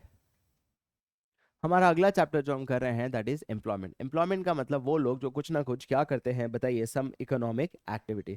आप या तो सेल्फ एम्प्लॉयड होंगे या किसी और के अंदर काम कर रहे होंगे, दैट इज रेगुलर वर्कर्स या सैलरीड वर्कर्स, और तीसरे जो एब्सेंट है फॉर टेम्पररी पर्पस के लिए, उन सबको हम क्या बोलते हैं, वर्कर्स। अब आ जाता है वर्कर्स पॉपुलेशन रेशियो क्या हो जाता है, बताइए। Out of the total population कितने लोग वर्कर्स है, इसे हम कहते हैं वर्कर्स पॉपुलेशन रेशियो। ये बताता है not only the number of people जो वर्क कर रहे हैं या उनकी वर्किंग कंडीशंस के बारे में बताया जाता है, जो हम अभी इस रिसेंटली टेबल में करने वाले हैं। सबसे पहले हम ये करने वाले हैं कि अगर रूरल और अर्बन में देखें तो रूरल में वर्कर्स पॉपुलेशन रेशियो ज़्यादा है as compare to urban. Worker population ratio rural में इसलिए ज़्यादा है क्योंकि उनकी कमाई बहुत कम है, क्योंकि पढ़े लिखे लोग हैं नहीं, तो प्रोडक्टिविटी बहुत कम है, लो इनकम है, इसलिए हायर पार्टिसिपेशन होता है। वहीं अर्बन एरियाज में बहुत सारी क्या है, बताइए, आपको एम्प्लॉयमेंट अपॉर्चुनिटीज, जिसकी वजह से आप हाई प्रोडक्टिव जॉब करते हो और इसलिए आपका पार्टिसिपेशन बहुत ही कम है। वही अगर मैं बात करूं मैन और वुमेन, तो हमें बहुत बड़ा डिफरेंस देखने को मिलता है, 54% और 21.9%। उसका पहला कारण है डिस्करेज करना, कि अगर सर मैन हाई वर्किंग काम करता है, तो मैन अगर हाई हाई पैसा मतलब अर्न हाई इनकम, तो वो डिस्करेज करता है वुमेन को पार्टिसिपेट करने के लिए। और दूसरा पॉइंट ये है कि under estimation of women workers, वो वुमेन जो फैमिली फार्म में करती है या हाउस वर्क का काम करती है, उन्हें हम वर्कर्स ट्रीट नहीं करते। तीसरा, अगर रूरल वुमेन और अर्बन वुमेन की भी बात करें तो रूरल वुमेन का पार्टिसिपेशन ज़्यादा है as compare to urban women. बहुत सिंपल है, अगेन वो एक विशियस सर्कल में है, क्योंकि वो लोग बहुत ही अर्ली एज पे पढ़ाई छोड़ देते हैं, तो लो प्रोडक्टिव जॉब करते हैं और वो हायर पार्टिसिपेशन होता है। वहीं अर्बन एरियाज में आज भी जॉब की जो डिसीजन है वो किसका है, बताइए, family rather than individual decisions. Is that clear guys? अब हम आ जाते हैं अगला most important question of employment, which is, अच्छा, दो टाइप के एम्प्लॉयमेंट्स होते हैं, एक होता है सेल्फ एम्प्लॉयमेंट, एक होता है वेज एम्प्लॉयमेंट, और एक होता है वेज एम्प्लॉयमेंट के अंदर दो है, रेगुलर और कैजुअल। अब हम ये कर रहे हैं what is the difference between regular worker और casual worker. Sir, regular workers और कैजुअल वर्कर्स में ये डिफरेंस है कि जो रेगुलर वर्कर्स है उन्हें रेगुलर जॉब होता है, ये डेली बेसिस पे होता है, इन्हें सोशल सिक्योरिटी बेनिफिट मिलता है, इन्हें सोशल सिक्योरिटी बेनिफिट्स नहीं मिलता। यहाँ पे लेबर लॉस एप्लीकेबल है, यहाँ पे लेबर लॉस एप्लीकेबल नहीं है। इनको सरकार की तरफ से प्रोटेक्शन मिलता है, इनको कोई भी सरकार की तरफ से प्रोटेक्शन नहीं मिलता। इंडिया में कैजुअलाइजेशन काफ़ी ज़्यादा बढ़ रहा है। अब हमें यह जानना है कि सर इंडिया में कैजुअलाइजेशन क्यों बढ़ रहा है। इंडिया में कैजुअलाइजेशन बढ़ रहा है, मतलब कैजुअलाइजेशन का मतलब ये है कि लोग जो हैं वो सेल्फ एम्प्लॉयड और रेगुलर से ज़्यादा किस तरफ शिफ्ट हो रहे हैं, कैजुअल वर्कर, इसी को कहते हैं कैजुअलाइजेशन। उसका कारण ये है कि हमारे देश में मेजॉरिटी लोग एग्रीकल्चर में काम करते हैं, इसलिए नहीं काम करते क्योंकि वो लोग कुछ आउटपुट को कंट्रीब्यूट कर रहे हैं, बट इसीलिए क्योंकि कोई खास नॉन फार्म अपॉर्चुनिटी है नहीं। अब ये तरह के लोग कहाँ चले जाते हैं, माइग्रेट होकर अर्बन एरियाज में चले जाते हैं, और अर्बन एरियाज में आप जाओगे तो ऑटोमेटिकली आपको कोई हाई स्किल जॉब मिलेगी नहीं, आपको कैजुअल जॉब्स मिलेगी, और इसकी वजह से हमारे देश में कैजुअलाइजेशन बढ़ रहा है। Is that clear guys? हमारा अगला टॉपिक है, this is regarding this graph. ये ग्राफ आपको बताता है रिगार्डिंग अ जॉबलेस ग्रोथ। अगर तुम इस ग्राफ को ध्यान से देखो तो हमने इसको दो पार्ट में डिवाइड किया है। वन इज द ग्राफ, ये 1991 से पहले और 1991 के बाद। 1991 से पहले अगर तुम देखो तो जीडीपी जिस रेट से बढ़ रही है, एम्प्लॉयमेंट भी बढ़ रहा है, और एम्प्लॉयमेंट का ग्रोथ 2% है, पर उससे ज़्यादा कभी नहीं है, but there is a relation, there is a को रिलेशन। बट 1991 के बाद अगर तुम देखो तो जिस पेस से जीडीपी बढ़ रही है, एम्प्लॉयमेंट का रेट उसी रेट से डिक्लाइन हो रहा है, मतलब इनका जो गैप है वो और ज़्यादा बढ़ रहा है। इस गैप को हम बोलते हैं jobless growth, right? Why there is a jobless growth? Jobless growth मतलब एक ऐसी सिचुएशन होती है जहां देश की जीडीपी बढ़ रही है without proportionate increase in what, employment. और ये तभी होता है जब पोस्ट 1991 में हमारे देश की जीडीपी को बढ़ाने के लिए कौन आ चुके थे, मल्टीनेशनल कंपनीज, जो उन्होंने क्या प्रीफर किया था guys, come on, capital intensive technology, और इसी वजह से हमारे देश में जॉबलेस ग्रोथ है। अब आ जाते हैं the next most important question, which is informalisation. उसके लिए पहली बात हमें यह पता होना चाहिए, what is the difference between formal and informal sector. Formal sector वो होता है जहां 10 या 10 से ज़्यादा लोग काम करते हैं। अगर वहां आपको काम कर रहे हो तो आप किस ऑर्गेनाइजेशन में काम कर रहे हो, फॉर्मल ऑर्गेनाइजेशन। और अगर आप इनफॉर्मल ऑर्गेनाइजेशन में काम कर रहे हो जहां पे 10 से कम वर्कर होंगे, राइट? सर, फॉर्मल ऑर्गेनाइजेशन है तो यहाँ पे लेबर लॉ एप्लीकेबल है, यहाँ पे लेबर लॉ एप्लीकेबल, तो ऑटोमेटिकली आप यहाँ पे ट्रेड यूनियन बना सकते हो, यहाँ पे ट्रेड यूनियन नहीं बना सकते। यहाँ पे सोशल सिक्योरिटी बेनिफिट है, यहाँ पे कोई सोशल सिक्योरिटी बेनिफिट्स नहीं है। हमारे देश में 94% पॉपुलेशन कहाँ काम कर रहे हैं, इनफॉर्मल सेक्टर, और इसीलिए हमारे देश का इनफॉर्मलाइजेशन काफ़ी ज़्यादा बढ़ रहा है, मतलब proportion of workforce in informal sector is increasing out of the total workforce. Sir, इसका कारण बहुत सिंपल है, जब भी इकोनॉमी शिफ्ट होती है from a controlled economy to control economy to which kind of economy, market economy. तो market economy और इनफॉर्मलाइजेशन का काफी क्लोज रिलेशन है। सवाल है कि क्या गवर्नमेंट ने कुछ इसके बारे में सोचा है? तो यस सर, गवर्नमेंट ने ये रियलाइज किया कि formal sector fail to create enough job opportunities, के जो इनफॉर्मल सेक्टर के वर्कर्स है वो कहाँ चले जाए, फॉर्मल सेक्टर। इसीलिए with the help of International Labour Organization उन्होंने सोचा है कि इनफॉर्मल सेक्टर में भी हमें क्या लाना पड़ेगा, मॉडर्नाइजेशन। कैसे लाएंगे मॉडर्नाइजेशन? बाय प्रोवाइडिंग उन्हें भी social security benefits. Is that clear? अब हम ये जानते हैं कि सर हमारे देश में कितने टाइप्स के अनएम्प्लॉयमेंट है। पहला है डिस्गाइज। सर डिस्गाइज अनएम्प्लॉयमेंट आपको एग्रीकल्चर सेक्टर में पाया जाता है, जहां उन्हें लगता है कि वो लोग काम कर रहे हैं पर उनकी जो प्रोडक्टिविटी है वो काफ़ी ज़्यादा कम है, जीरो है, सॉरी, उनकी प्रोडक्टिविटी क्या है, जीरो। राइट? इसका कारण क्या है? क्योंकि एग्रीकल्चर सेक्टर में कोई खास नॉन फार्म अपॉर्चुनिटीज नहीं है, इसलिए वो लोग एग्रीकल्चर सेक्टर में काम कर रहे हैं।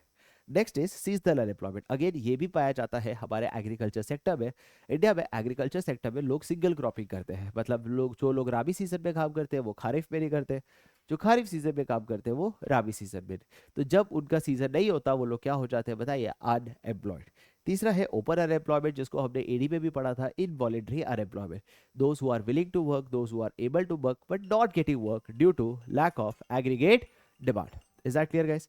इसके बाद अब ये पढ़ रहे हैं what are the causes of unemployment. Causes of unemployment का मतलब ये है कि किस कारण से हमारे देश में अनएम्प्लॉयमेंट है। बहुत सिंपल है गाइस, पहले एग्रीकल्चर सेक्टर को देख लो, एग्रीकल्चर सेक्टर उतना फास्ट रेट से ग्रो नहीं किया। Second, small and cottage industry नहीं है वहाँ पे। तीसरी, कोई नॉन फार्म अपॉर्चुनिटीज नहीं है। फोर्थ इज इंडस्ट्रियल सेक्टर उस फास्ट रेट से ग्रो नहीं किया कि उन लोगों को अब्जॉर्ब कर सके। फिफ्थ, तुम ये लिख सकते हो कि ओवरऑल इकोनॉमी इतना अच्छा ग्रो नहीं किया। उसका एक और कारण है डिफेक्टिव एजुकेशन सिस्टम। अब जो जो प्रॉब्लम्स मैंने दिए उसके वही सोल्यूशंस लिखोगे तो उसके वो क्या हो जाते हैं बताइए, remedies. Is that clear guys? I think we have almost covered this chapter और इसके सारे important questions, chances are very है कि यही क्वेश्चन से आपको एग्जाम में आया जाएगा। चलते हैं अगले चैप्टर पे। The chapter name is environment. चलिए गाइस, अब हमारा अगला चैप्टर है that is environment. Environment is a combination of biotic and abiotic elements. Abiotic means non living, biotic means living. Environment हमें चार इंपॉर्टेंट फंक्शंस देता है। हमें प्रोवाइड करता है रिसोर्सेज को, राइट। सेकेंड है कि हमें देता है हमारे जो भी रिसोर्सेज हम यूज करके जो वेस्ट प्रोड्यूस करते हैं उसको भी अब्जॉर्ब करने का काम कौन करता है, environment. It sustains life and give a very aesthetic views, that is mountains, reverse and all. Right? अब आ जाता है the most important question that is carrying capacity. इसको और एक नाम क्या बोलते हैं बताइए, एनवायरमेंट की कैरी कैपेसिटी। सर रिसोर्सेज का काम, एनवायरमेंट का काम क्या है, रिसोर्सेज को रीजनरेट करना। हमारा काम क्या है, एनवायरमेंट के रिसोर्सेज को एक्सट्रैक्ट करना। Is that clear? उस एक्सट्रैक्शन से बहुत सारा क्या प्रोड्यूस होता है, वेस्ट, और उसी वेस्ट को वापस एनवायरमेंट क्या करता है, अब्जॉर्ब। अब हम कब कहेंगे कि हमारी एनवायरमेंट कैरिंग कैपेसिटी पे काम कर रही है? हम तब कहेंगे जब हमारा एक्सट्रैक्शन रेट हमारे रीजनरेशन रेट से क्या होगा, कम, जिसकी वजह से जो भी हम लोग वेस्ट प्रोड्यूस करेंगे वो within our absorption capacity होगी। और जब वो within our absorption capacity होगी तो हम कहते हैं कि हमारा एनवायरमेंट कहाँ पे काम कर रहा है, कैरिंग कैपेसिटी। और जब एनवायरमेंट कैरिंग कैपेसिटी पे काम नहीं करोगे, that is why we all face the problem of degradation of land pollution as well as global warming and वगैरह वगैरह। Is that clear guys? इसी क्वेश्चन को इस तरह से भी पूछा जा सकता है कि सर एक्सप्लेन क्यों एनवायरमेंट में प्रॉब्लम्स फेस हो रही है, तो यही रीजन लिखोगे। या पूछा जाए एक्सप्लेन डिमांड सप्लाई रिवर्सल, तो ये भी वही है, क्योंकि एक्सट्रैक्शन को हम डिमांड बोलते हैं, रीजनरेशन को सप्लाई बोलते हैं। पहले डिमांड कम था, सप्लाई ज्यादा था, जिसकी वजह से जो वेस्ट था वो within our absorption capacity था, जिसकी वजह से एनवायरमेंट में कोई इशू नहीं था। अब एक्सट्रैक्शन ज्यादा हो चुका है, मतलब डिमांड ज्यादा हो चुका है as compare to supply, and that is the reason we all are facing environmental problems. Is that clear guys? Right? अब हम बात करेंगे the next most important which is,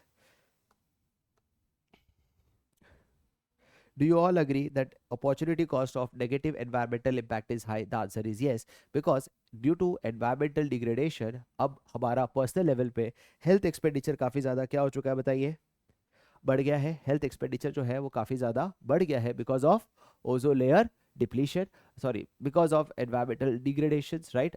और सेकेंडली गवर्नमेंट लेवल पे भी देखा जाए तो उन्हें अभी ऐसे इक्विपमेंट्स यूज करने पड़ रहे हैं जो एनवायरमेंटल फ्रेंडली होने चाहिए, जो काफ़ी एक्सपेंसिव है। इसीलिए हम कहते हैं कि the opportunity cost of negative environmental impact is very high. Is that clear? Right? अब हम बात करने वाले हैं द मोस्ट इंपॉर्टेंट इज हमारे देश में ये डिमांड सप्लाई रिवर्सल मैंने करवा दिया। ग्लोबल वार्मिंग क्या होता है गाइस, जब अर्थ का एवरेज टेम्परेचर बढ़ जाता है, और उसका कारण क्या हो जाता है गाइस, कम ऑन, जब ग्रीन हाउस गैस की वजह से, राइट, मतलब absorption of lot of coal, जिसका कारण क्या होता है, सबसे पहली बात, अगर आप ऐसे कोई प्रोडक्ट प्रोड्यूस करते हो जिससे कोल का एमिशन होता है, जैसे पेट्रोलियम प्रोडक्ट या बर्निंग ऑफ कोल, या दूसरा कारण है डिफॉरेस्टेशन, क्योंकि डिफॉरेस्टेशन जितना होगा कोल को अब्जॉर्प्शन रेट क्या हो जाएगा, कम। तीसरा कारण है एक्सट्रैक्शन ऑफ मीथेन गैस। ये सब कारणों की वजह से हमारा देश में ग्लोबल वार्मिंग बढ़ रहा है। ग्लोबल वार्मिंग होने से क्या होता है, मेल्टिंग ऑफ आइस। नेक्स्ट क्या होता है बताइए, हमें नेचुरल प्रॉब्लम्स जैसे बहुत ज़्यादा साइक्लोन्स एंड हरिकेन्स, ये सब जो होता है वो काफ़ी कॉमन हो चुका है because of this global warming. तीसरा है ट्रॉपिकल डिसीजेस, मतलब एयरबॉर्न डिसीजेस काफ़ी ज़्यादा बढ़ चुकी है। एंड लास्ट, सीजन्स पे भी काफ़ी अफेक्ट हो चुका है। We all know these are problems, right. अब ओजोन लेयर की अगर आप बात करें, तो ओजोन लेयर जो है, जो हमें प्रोटेक्ट करता है फ्रॉम सनलाइट की डायरेक्ट यूवी लाइट से। Is that clear? Ozone layer protection हमें हेल्प करता है। अगर ओजोन लेयर डिप्लीट होता है तो इसकी वजह से क्या हो रहा है, ह्यूमंस को स्किन कैंसर हो रहा है, टेरेस्ट्रियल प्लांट्स की ग्रोथ और एक्वेटिक प्लांट्स की ग्रोथ को भी कम कर रहा है। इसीलिए इसके रिगार्डिंग हमने क्या पढ़ा था, मॉन्ट्रियल प्रोटोकॉल। मॉन्ट्रियल प्रोटोकॉल एक ऐसा प्रोटोकॉल था जहां पे सभी कंट्रीज को बुलाया गया बाय यूनाइटेड नेशन, और उन्होंने साइन किया गया कि अब आप कोई भी ऐसे इक्विपमेंट नहीं बनाओगे जो क्या एमिट करता है, क्लोरोफ्लोरोकार्बन। और इसी वजह से अब ओजोन लेयर का डिप्लीशन काफी हद तक कम हो चुका है। Next problem is land degradation guys. Land degradation का मतलब भी होता है कि ओवरऑल क्वालिटी ऑफ सॉइल जब खराब हो जाती है, वेजिटेशन का कंडीशन खराब हो जाता है, उसे हम क्या बोलते हैं, लैंड डिग्रेडेशन। सर उसका सबसे बड़ा कारण तो पहले एग्रीकल्चर ही है। एग्रीकल्चर क्यों सबसे बड़ा कारण है, बिकॉज अगर आप देखो, पहले तो ले लो डिफॉरेस्टेशन। डिफॉरेस्टेशन जितना होगा लैंड की क्वालिटी कम होगी। सेकेंड, ओवर गेसिंग। ओवर गेसिंग का मतलब क्या होता है कि ज़्यादा घास चरा दिया तो उसकी वजह से लैंड क्या हो गई, ऑटोमेटिकली डिग्रेड हो गई। तीसरा है इम्प्रॉपर क्रॉप रोटेशन। जो क्रॉप रोटेशन फार्मर्स सही तरीके से नहीं करते हैं उसकी वजह से भी होता है। फोर्थ, अगर आप एग्रोकेमिकल जैसे फर्टिलाइजर्स एंड पेस्टिसाइड्स यूज करते हो तो भी लैंड डिग्रेड हो जाती है। या फिफ्थ एक था कि इरिगेशन सिस्टम को भी प्रॉपरली मैनेज नहीं किया तो भी लैंड डिग्रेड हो जाती है। ये सारे एग्रीकल्चर के बताए। कुछ नेचुरल रीजंस भी हो सकते हैं, जब अचानक बहुत ज़्यादा फ्लड आ जाता है तो अपर लेयर ऑफ सॉइल चली जाती है, या बहुत ज़्यादा आंधी दैट इज क्लाइमेट में साइक्लोन जैसी सिचुएशन होती है तो अपर लेयर ऑफ सॉइल चली जाती है, जिसकी वजह से भी लैंड हमारी क्या हो जाती है बताइए, degrade. Is that clear guys? Right, deforestation सब कर चुके हैं। Next most important, water air pollution तुम देख लेना। पोल्यूशन कंट्रोल बोर्ड के बारे में जरूर पढ़ लेना, CPCB that is a pollution control board, जिसका काम होता है इंश्योर करना कि पोल्यूशन जो है वो ज़्यादा से ज़्यादा कम हो जाए। सबसे पहले वो क्या करता है, वो इन्वेस्टिगेट करता है, वो कलेक्ट करता है और डिसेमिनेट करता है वो सारी information. Investigate, collect and disseminate मतलब लोगों तक पहुंचाना। कौन सी information regarding air, water as well as land pollution. Is that clear? Next क्या होता है बताइए, वो आपको क्या प्रोवाइड करता है guys, come on, technical assistance. Technical assistance कि किस तरह से हम लोग वाटर और एयर पोल्यूशन के बारे में पढ़ सकते हैं और उसको कैसे क्लीन किया जा सकता है। तीसरी बात, अगर लोगों के बारे में, लोगों को अवेयर कराने के लिए वो लोग क्या कर पाते हैं बताइए, मास अवेयरनेस। मतलब पहला खुद इंफॉर्मेशन लाता है, फिर टेक्निकल असिस्टेंस देता है, फिर लोगों को क्या देता है, मास अवेयरनेस। मास अवेयरनेस के थ्रू भी अगर प्रॉब्लम सॉल्व नहीं होती तो उनके बहुत सारे मैनुअल्स है, कोड्स है, जिसको आप पढ़ के आपको नॉलेज मिल सकती है कि कैसे एयर पोल्यूशन, वाटर पोल्यूशन या लैंड पोल्यूशन को कंट्रोल किया जाता है। Is that clear? Also they provide lot of data regarding air quality data, जो आज देखते हैं कि AQI हम देखते रहते हैं, वो सारी इन्फॉर्मेशन को प्रोवाइड करता है CPCB board. Is that clear guys? अब आ जाते हैं the last topic of environment, that is sustainable development. Sustainable development ये कहता है to fulfil the needs of the present generations without compromising the ability of future generations. हमारा काम ये है कि हम ऐसे रिसोर्सेज यूज करें जिससे हम रिसोर्सेज को सस्टेन कर सके फ्यूचर जनरेशंस के लिए। अब उसके लिए हमने बहुत सारी स्ट्रैटेजीज के बारे में पढ़ा था। सबसे पहला use of what, non conventional. Non conventional मतलब ऐसी चीजें जो पहले कभी यूज नहीं की, अब वो यूज करो। जैसे for example solar energy. Solar energy हम कैसे यूज कर सकते हैं, थ्रू सोलर पैनल, जिसके अंदर होते हैं फोटोवोल्टिक सेल्स, जो सनलाइट को अब्सॉर्ब करके किस में कन्वर्ट करता है, इलेक्ट्रिसिटी। या हम यूज कर सकते हैं green source of energy, right, या विंड एनर्जी। ये सब सोर्सेस हम यूज करें इंस्टेड ऑफ यूजिंग जो हमारा कन्वेंशनल सोर्स था, that is coal, petroleum and methane gas. Is that clear? Second is user of cleaner fuel, that is compressed natural gas and LPG, liquefied petroleum gas. Is that clear? ये क्या होता है sir, इस gas को बहुत ज़्यादा compress किया जाता है, and these are the cleaner fuel as compared to what coal and fossil fuels. Is that clear? Right? Next is use of mini hydel plants. ये कहाँ पे काम आता है इसका, पर मिनी हाइडल प्लांट्स पहाड़ों में और जहाँ पे रिवर स्ट्रीम्स होती है तो वो टर्बाइंस को घुमाने में हेल्प कर सकता है। Right, is that clear? तो माउंटेन एरियाज में या परपेचुअल स्ट्रीम्स में आप ये यूज कर सकते हो। राइट, स्पेशली इसमें क्या होता है कि because of the gravity, air का स्पीड ज़्यादा होने की वजह से वो टरबाइन घूमता है और टरबाइन घूमने की वजह से क्या प्रोड्यूस होता है बताइए, इलेक्ट्रिसिटी। सबसे खास बात ये होता है कि सर ये एनवायरमेंटल फ्रेंडली भी है और इसमें आपको टावर्स, ट्रांसमिशन टावर्स या केबल्स लेके जाने की ज़रूरत नहीं होती। Is that clear guys? समझ आया? Next is Biocompost and biopests, one of the most important. So instead of using chemical fertilizer, हम naturally organic manures use कर सकते हैं for what? For producing food, मतलब soil की fertility को बढ़ाने के लिए. Is that clear? So biocompost का मतलब होता है converting organic waste into natural manure. मतलब उसके लिए हम यहाँ क्या यूज कर सकते हैं? डग, काउ डग भी यूज कर सकते हैं, बिकॉज उसके अंदर नेचुरल प्रॉपर्टी होती है, वो सॉइल की फर्टिलिटी को वापस क्या करता है बताइए? रीगेन. कई कई जगह अर्थ वॉर्म्स भी यूज किया जाता है ताकि ये जो प्रोसेस है डिकम्पोज का, वो प्रोसेस को क्या कर देता है? Fast. Next is biopest. Biopest का मतलब होता है इंस्टेड ऑफ यूजिंग पेस्टिसाइड्स आप बायोपेस्ट यूज कर सकते हो, जिसके अंदर सबसे पहले बात पेस्ट कंट्रोल करने के लिए आप क्या यूज कर सकते हो बताइए? डीप बेस्ड पेस्टिसाइड जो एनवायरमेंटल फ्रेंडली है. दूसरा आप क्या यूज कर सकते हो? कुछ स्पेसिफिक एनिमल्स एंड बर्ड्स जैसे snake, lizard, owls and peacock जो आपको हेल्प कर सकते हैं पेस्टिसाइड्स को रोकने में. एंड तीसरा इज मिक्स क्रॉपिंग करने से अपने आप सॉइल की फर्टिलिटी रीगेन हो जाती है और वो अपने आप को पेस्ट से अपने आप को क्या कर लेता है बताइए? Protect. Last is unsustainable pattern of consumption. जिस तरह से हमारा कंजम्पशन का पैटर्न बढ़ रहा है उसे हमें कम करना चाहिए ताकि एक्सट्रैक्शन ऑफ रिसोर्सेज कम हो गए तो एनवायरमेंट अपने आप अच्छे से वर्क करेगा. अब आ जाते हैं the final chapter which is India, Pakistan and China.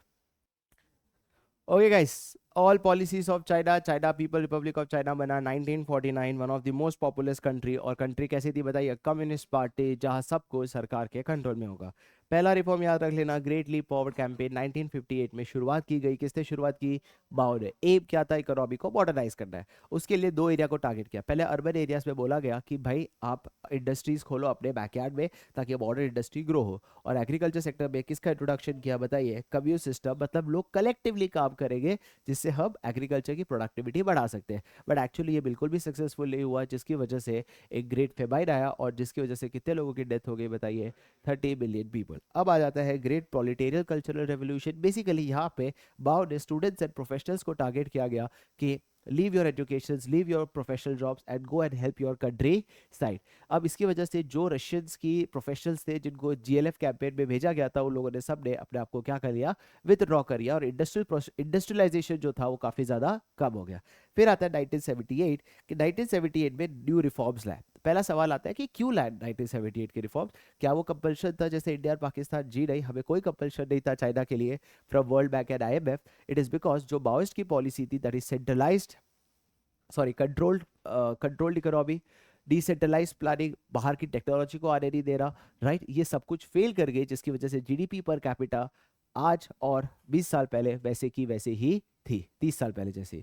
इसीलिए हमने 1978 के रिफॉर्म्स लाए 3 सेक्टर में: agriculture, foreign trade and industrial sector. Agriculture में हमने कम्यून सिस्टम को हटा दिया और लैंड को दिया गया फार्मर्स को only for use, not for ownership, ताकि जो भी उस लैंड से इनकम है वो किसको भी मिला जाए बताइए? फार्मर्स को मिला जाए. बस आपको क्या पे करना पड़ेगा? टैक्सेस. इंडस्ट्रियल सेक्टर में हमने लाया गया private sector firm, township and village enterprise. क्या लाया गया बताइए? Private sector firms, township and village enterprise, ताकि पब्लिक सेक्टर क्या फेस कर सके? कंपटीशन. और एक और चीज इंट्रोड्यूस की, that is what? Dual product. Product एक पर प्राइस दो. फार्मर्स और इंडस्ट्रियलिस्ट को कहा गया कि कुछ फिक्स क्वांटिटी आपको बाई या सेल करना पड़ेगा at a price fix by the government. उसके बाद आप मार्केट के फोर्सेस पे खरीद सकते हो. और फॉरेन ट्रेड को इंटरेक्ट करने के लिए हमने क्या लाया गया? Special economic zone. चाइना में एक प्रॉब्लम ये है, वन चाइना पॉलिसी जरूर इंट्रोड्यूस किया था जिससे पॉपुलेशन कंट्रोल हो. उसका इंपैक्ट ये है कि आज यंग पॉपुलेशन बहुत कम है और ओल्ड एज पॉपुलेशन बहुत ज्यादा है. इसकी वजह से अब यंग पॉपुलेशन को ज्यादा बेयर करना पड़ता है with respect to social expenditure जो कि बूढ़े लोगों के लिए होता है. Is that clear guys? अब आ जाते हैं, हम बात करते हैं पाकिस्तान. सर पाकिस्तान अगेन कैसा था? 1947 में इंडिपेंडेंट हुआ, मोस्ट पॉपुलस कंट्री है. उन्होंने कैसी इकोनॉमी फॉलो की थी गाइस? Come on bakes. और तुम्हें पता होना चाहिए 97 में पाकिस्तान डिवाइड हो गया था. ईस्ट पाकिस्तान जो है वो चला गया बांग्लादेश कहते हैं आज, और पाकिस्तान के पास बचा सिर्फ और सिर्फ आज वेस्ट पाकिस्तान. 1950 टू 1960 में पाकिस्तान गवर्नमेंट ने कैसा फ्रेमवर्क लाया था? Regulatory framework towards their industrial growth. कि भाई इंडस्ट्रियल ग्रोथ में एक रेगुलेटरी फ्रेमवर्क होगा जहां दो जगह प्रोटेक्शन होगा, टैरिफ प्रोटेक्शन और consumer goods as well as tariff protection और इंपोर्टेड गुड्स. सेकंड 1960 बहुत अच्छा टाइम था पाकिस्तान के लिए क्योंकि ग्रीन रेवोल्यूशन आया. सरकार ने भी अच्छा खासा इन्वेस्टमेंट किया जिसकी वजह से एग्रीकल्चर सेक्टर का कॉन्ट्रीब्यूशन काफी ज्यादा बढ़ा. बस इतना ही अच्छा था. फिर उसके बाद अर्ली 1970 में सारे कैपिटल गुड्स को उन्होंने क्या कर दिया था? नेशनलाइज. और लेट में फिर से वापस क्या कर दिया? D nationalise. डी नेशनलाइज किया तो बहुत लोग खुश हुए. कौन खुश हुए? Western countries. तो उससे बहुत सारा फंड आने लगा, प्राइवेट सेक्टर्स बहुत सारा है, एंड प्लस जो वर्कर्स मिडिल ईस्ट में काम कर रहे थे उनसे बहुत सारा क्या आया? Foreign remittance. फिर भी आवाज कहते हैं कि पाकिस्तान में फिर भी क्यों पाकिस्तान में आज भी बहुत ज्यादा गरीबी है? क्योंकि एग्रीकल्चर जो भी, एग्जाम में याद रखना, कोई भी कारण हो, पाकिस्तान में गरीबी की यही 4 कारण है। एग्रीकल्चर जो है वो गुड हार्वेस्ट पे डिपेंड करता है, नॉट ऑन गुड टेक्नोलॉजी। तो जिस वक्त अच्छी बारिश नहीं होगी, उनकी हार्वेस्टिंग अच्छी नहीं होगी, तो एग्रीकल्चर आउटपुट काफी ज्यादा कम हो जाएगा। सेकेंड, किसी भी देश की इनकम डिसाइड करती है उनके फॉरेन एक्सचेंज सोर्स। उनके जो फॉरेन एक्सचेंज के जो सोर्सेज थे वो क्या थे बताइए? एक तो फर्स्ट वोलाटाइल था एग्रीकल्चर एक्सपोर्ट, और दूसरा foreign remittance from workers in middle east. Is that clear? तीसरा ये था कि सर उनकी बहुत ज्यादा पॉलिटिकल इंस्टेबिलिटी थी, एंड लास्ट उन्होंने बहुत ज्यादा क्या ले लिया था? लोन। ये सब कारण था जिसकी वजह से पाकिस्तान में फिर से क्या आई? गरीबी। कुछ कॉमन पैटर्न है इंडिया और पाकिस्तान में कि दोनों ने मिक्स्ड इकोनॉमी फॉलो किया था, दोनों ने 5 ईयर प्लान फॉलो किए थे। तीसरा, दोनों का न्यू इकोनॉमिक रिफॉर्म भी आसपास से आया था 1991 और 1988। और लास्ट मोस्ट इंपॉर्टेंटली दोनों फूड ग्रेड में सेल्फ सफिशिएंट हुए। Is that clear guys? अब आ जाते हैं demographic indicators. India, Pakistan, China को हम 3 इंडिकेटर से डिवाइड करते हैं: demographic, GDP, sectoral and human development index. ये 4 है और इसी के बाद हमारा ये टॉपिक खत्म हो जाता है। डेमोग्राफिक में हम सबसे पहले बात करते हैं पॉपुलेशन। तो पॉपुलेशन की बात करें तो सबसे हाईएस्ट पॉपुलेशन किसकी थी? चाइना, फिर इंडिया, फिर पाकिस्तान। आज जरूर इंडिया की है, बट तो अभी तक के लिए चाइना ही लिखोगे।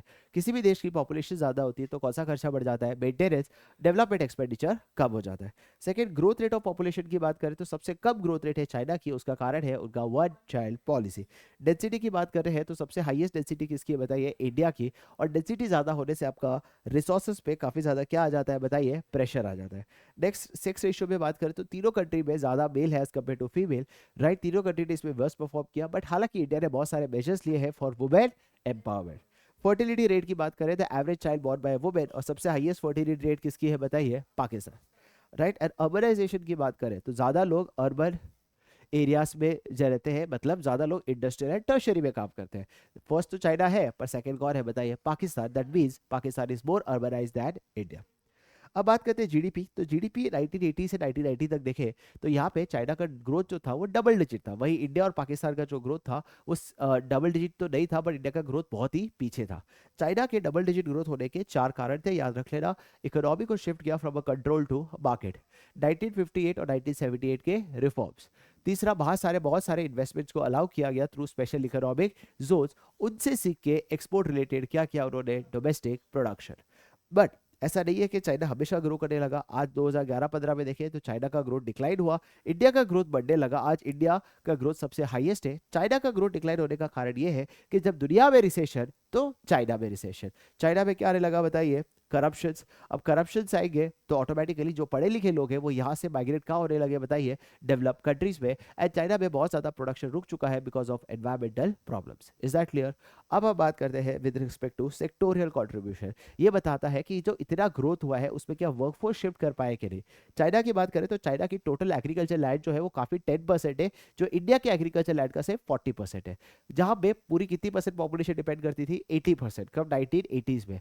फिर उन्होंने कहा नहीं नहीं, अपने को इंडस्ट्रीज में शिफ्ट करना है, और आज population of workforce reduce to how much?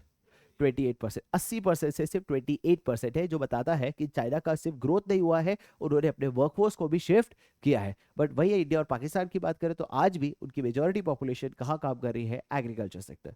वही इंडस्ट्री की बात करें तो चाइना का सिर्फ कॉन्ट्रीब्यूशन टू जीडीपी नहीं बढ़ा, वर्कफोर्स भी शिफ्ट हुआ from agriculture to industry, then industry to tertiary. But India और पाकिस्तान का ऐसा सीन नहीं है। इंडिया और पाकिस्तान में इंडस्ट्रियल सेक्टर ने उतना फास्ट रेट से ग्रो नहीं किया। हमारे जो वर्कफोर्स है वो सीधा एग्रीकल्चर से कहाँ शिफ्ट हो गए? Tertiary sector. तो इंडिया और पाकिस्तान का मेजर कंट्रीब्यूशन कौन था बताइए? The service sector. हमने ज्यादा इंडस्ट्रियल सेक्टर में ग्रोथ नहीं पाया गया, इसकी वजह से हमारे वर्कफोर्स भी सीधा एग्रीकल्चर से कहां शिफ्ट हुए हैं? Service sector. Is that clear guys? अब आ जाते हैं the last topic which is human development index. Sir ये एक सिंगल इंडेक्स है या कंपोजिट इंडेक्स है? कंपोजिट मतलब ये सिर्फ जीडीपी नहीं, GDP per capita, education, health, overall standard of living को मेजर किया जाता है, इसलिए इसको एक कंपोजिट इंडेक्स बोलते हैं। इस एचडीआई इंडेक्स में सबसे बढ़िया रैंक चाइना का है, फिर इंडिया का है और फिर पाकिस्तान का है। और चाइना का हाई रैंक होने का कारण है उनका जीडीपी पर कैपिटा। बात करें health sector and education sector, दोनों में China has perform better than India and Pakistan. उसका सिंपल रीजन है उनका हायर जीडीपी पर कैपिटा। कुछ एरियाज है जहां पाकिस्तान हमसे ज्यादा है। The first is people below the poverty line, ये मत लिख दे रहा सैनिटेशन, बट ये लिख दे रहा access to improve water resources. एक ऐसा इंडिकेटर है, अगर ये होता तो हो सकता है इंडिया का रैंक बेटर होता, that is liberty indicator, that is demographic participation in social and political decision making. Is that clear कि आपके पास कितना कॉन्स्टिट्यूशनल प्रोटेक्शन है, right to citizen, right to vote, ये भी बहुत जरूरी है। और अगर ये एचडीआई इंडिकेटर में होता तो इंडिया का रैंक काफी बेटर होता। सर अब अलग अलग ग्रुप बनाते हैं, मल्टीलैटरल ट्रेड करते हैं, बायलैटरल ट्रेड करते हैं, राइट। बायलैटरल ट्रेड मतलब दो कंट्री के बीच में ट्रेड, मल्टीलैटरल ट्रेड मतलब जो बेसिकली दो से ज्यादा कंट्री के बीच में ट्रेड। हम ये क्यों करते हैं? ताकि हम लोग अपनी इकोनॉमी को स्ट्रेंथन कर सके, डोमेस्टिक इकोनॉमी को स्ट्रेंथन कर सके, राइट, फ्रॉम वर्ल्ड इकोनॉमी के साथ। और ज्यादा स्ट्रेंथन करने के लिए हम लोग ये करते हैं। इसलिए हम कभी कभी मिलिट्री स्ट्रेंथन करने के लिए करते हैं, कभी कभी इकोनॉमी को स्ट्रेंथन करने के लिए हम लोग ये ग्रुप बनाते हैं, ताकि हमारा कॉम्पिटिटिवनेस बढ़े in international market. Is that clear guys? इसी के साथ your entire ID revision is over. Thank you.